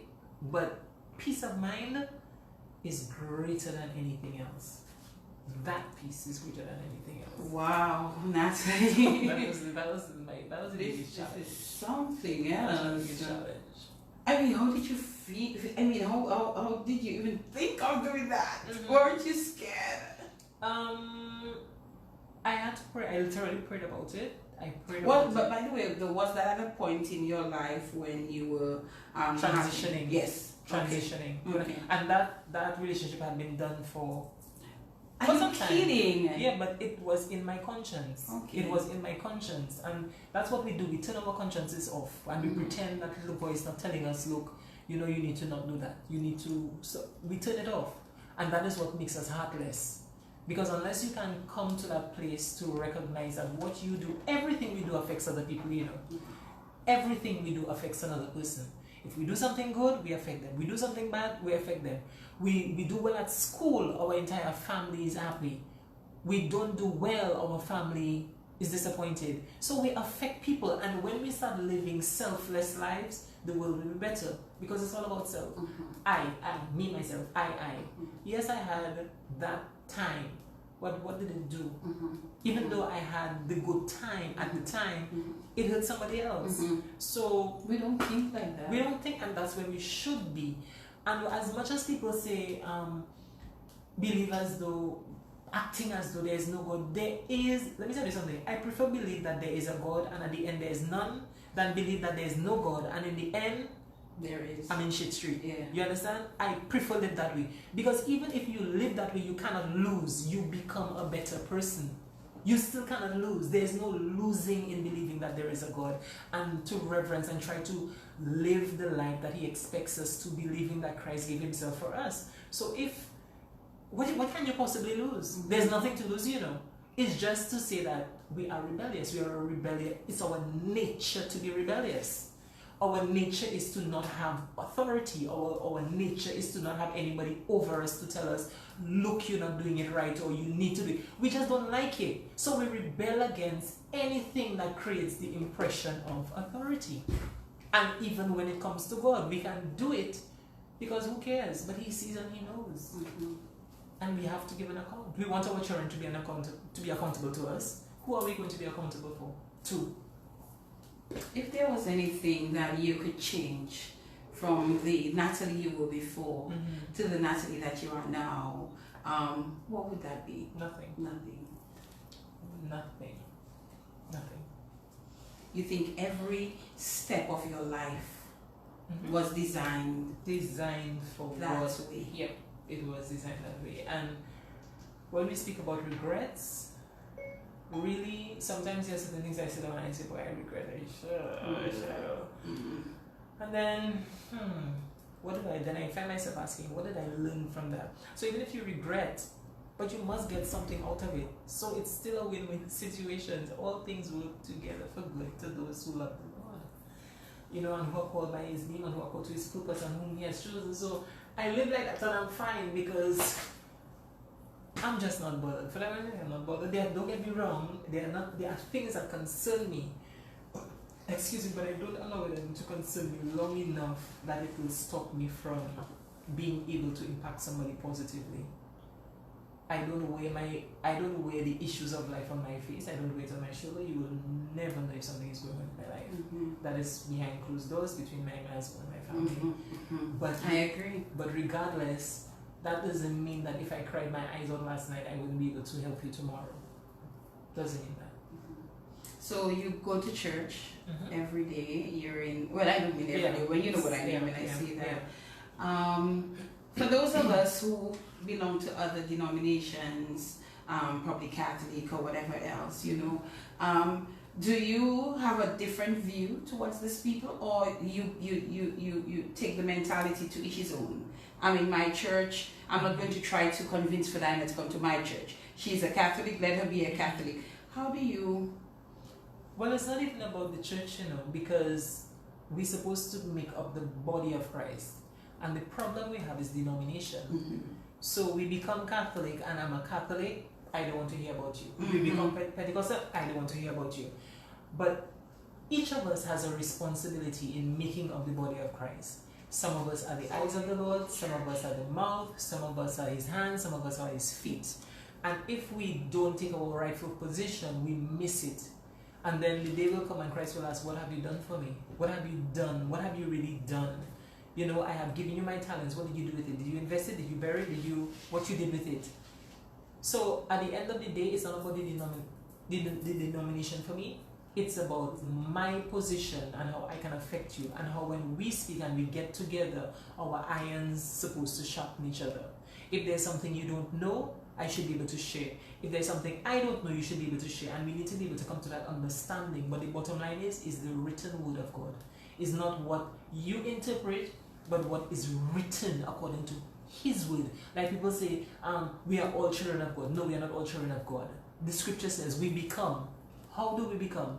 Belief in Jesus Christ, Him who was crucified, giving up. So so there are certain things I don't argue with people, because unless you don't read and you get the understanding of the word, which is pretty straightforward many a times, the other things that we don't understand, we ask the Holy Spirit to give us that wisdom and understanding, because it will tells you, in all you're getting, get understanding. Ask God for revelation, ask Him for wisdom, and He gives it.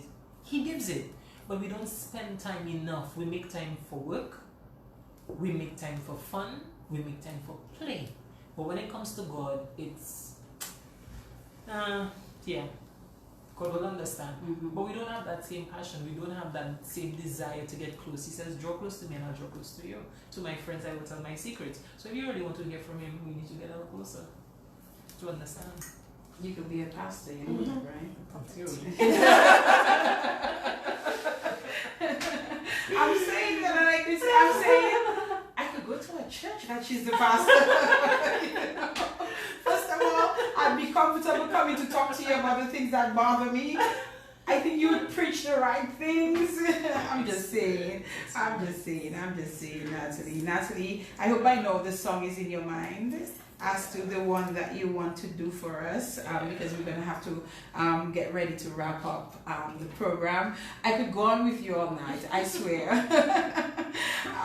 I love your honesty. I love your truthfulness. I love that you're not afraid to share with us your experiences, good or bad, you know, and I like that you seem to be at a good place in your life. Of course, life is not perfect, No, it's not. but you seem to be at peace. It's called contentment. It's called contentment, Natalie Andrea Joseph. I know, right? It's called contentment. Not that, and it doesn't make me any less ambitious. Yes, of course, You of know, course. it doesn't make me any less ambitious, but there are some things we just have to accept. Like, for instance, there was a time I used to be like, okay, I'm working so long, I'm working, I'm doing this, I'm doing that, I'm doing the other. How come I don't have my own land? How come I don't have my own house? Why don't I have my own vehicle? And then Maria happened. And after that I said, Lord, I repent. Once again, I repent. Jesus, I repent. Father, I repent of wanting the things you saw that I was not ready for. Because Maria would have come and taken the house. Yep, man. Maria will come and take the car, and then I'll be fighting with insurance. Me, God knows His child. He knows I can't handle that. He knows I cannot handle that. So He kept me from it. So when you know, sometimes no is not permanent. No simply means not no. It doesn't mean you cannot have this. It's like you tell your children, we have children and we say to them, no. Sometimes we explain, sometimes we don't. I said no, why? Not no. This is not. And then later down, as your level of responsibility presents itself, you are trustworthy, the no releases and you get a little more freedom and you get a... And then sometimes no, just to protect you from dangers that come along with it.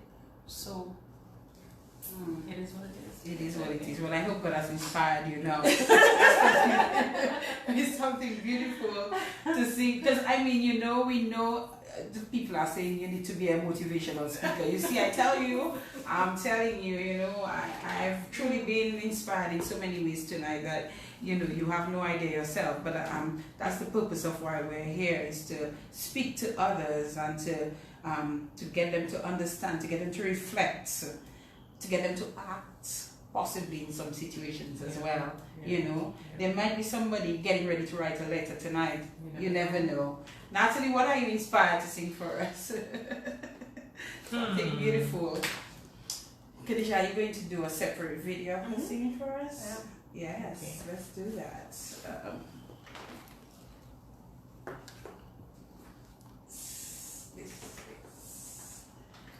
This one is this is a song that ministers to me. For many years it ministers to me, because in every situation that I encounter, and I sometimes feel that it just mightn't happen or it's not going to happen or whatever, I'm always reminded that God is able.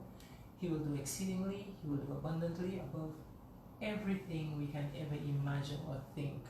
And then I remember my daughters, when there was a thought that I may never be a mother, God was able. Yes. And He still is able. Okay.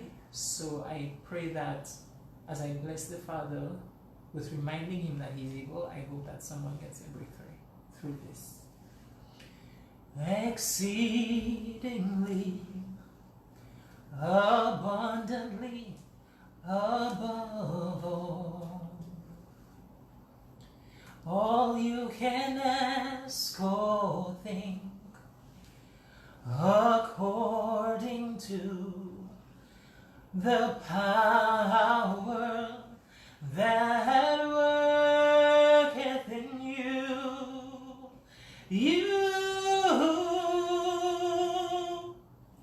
God is able to do just what He said He will do.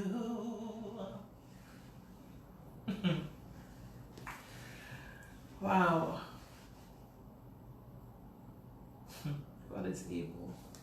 God is indeed able. He is able. He's gonna fulfill every promise to you. Don't give up on God, 'cause He won't give up on you.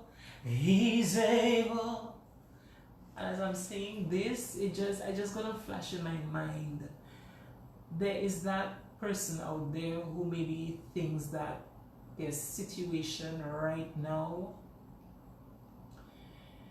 is doom and gloom, but guess what? God is going to bless you in ways that you least expect. He is going to send that person in the right time, in the right hour. There is breakthrough, and suicide is not an option. Let me tell you something now. You were bought with a price, a high price.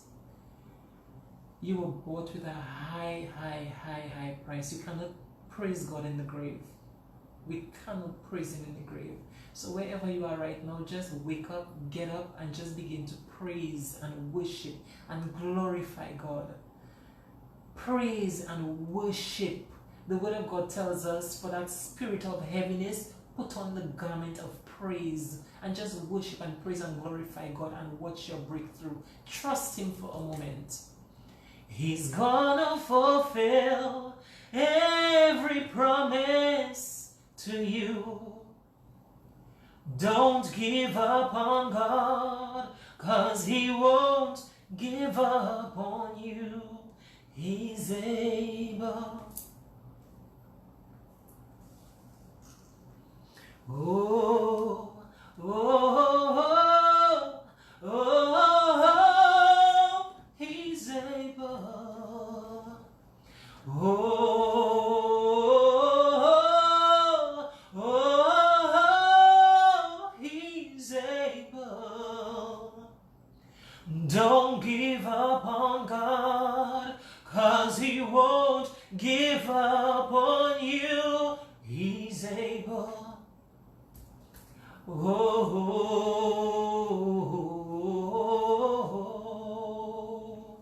He's able. Amen. Oh la la, people are sending tears, emoticons, love emoticons, the whole works here. Thank you for that, Natalie. That was really, really, really beautiful.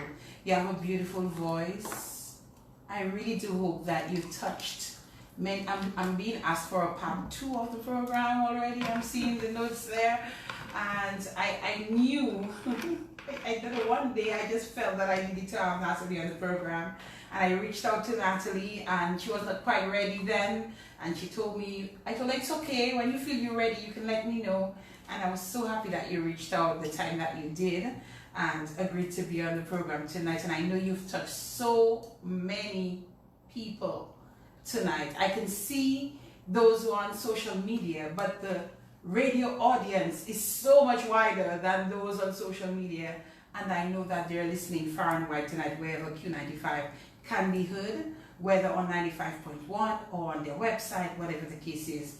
And you can leave this program here tonight, Natalie, knowing that you've done that. And I'm saying this to you, you have touched many people here tonight. I'm going to give you the opportunity to share your final comments with us on the program. I'm getting a bit emotional because, you know, it's just, you know, but go on, Natalie, your moment to wrap up with us. To God be the glory. That's all I can say. To God be the glory. Because when I was coming here tonight, I said, Lord, what do you want me to say? What do you want me to do? How do you want me to, how am I going to reflect you? Because it is never about me. It is never about me. And whatever God uses me to do, there will always be the hater. But even the hater, there is something that will touch them.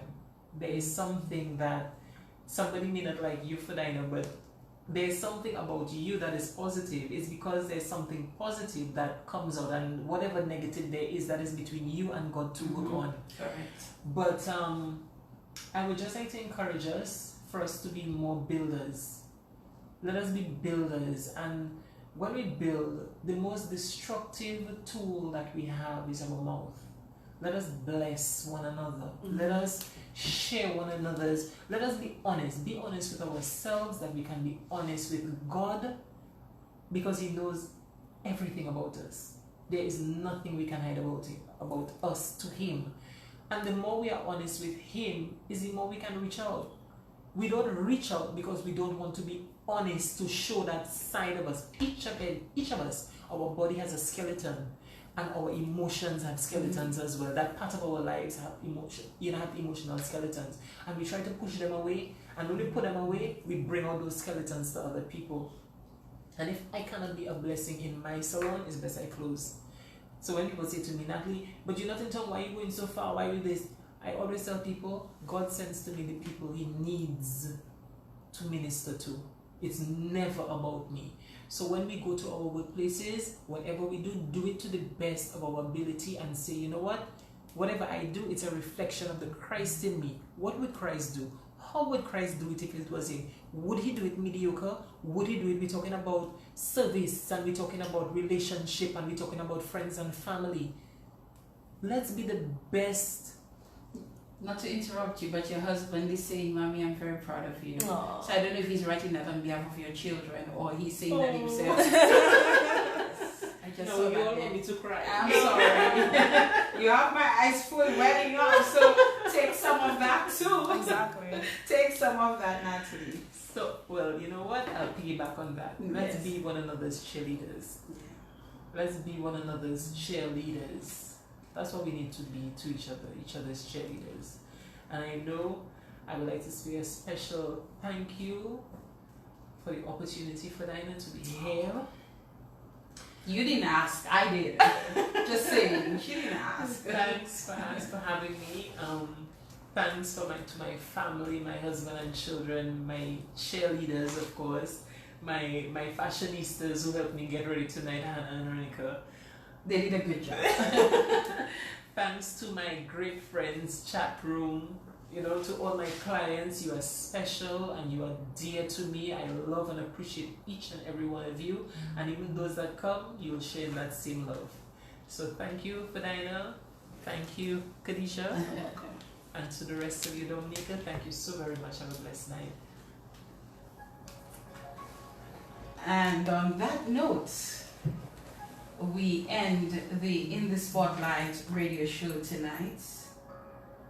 I really would like to thank each and every one of you who tuned in tonight, whether via radio, via social media, whatever the case might be. We were very, very happy to have you, and we hope that you were inspired or motivated through something that Natalie may have said tonight, which may have touched you in a positive way.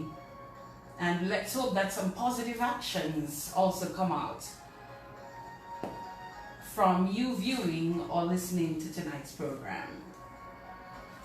We will be back here next week, Monday, God willing, for another program.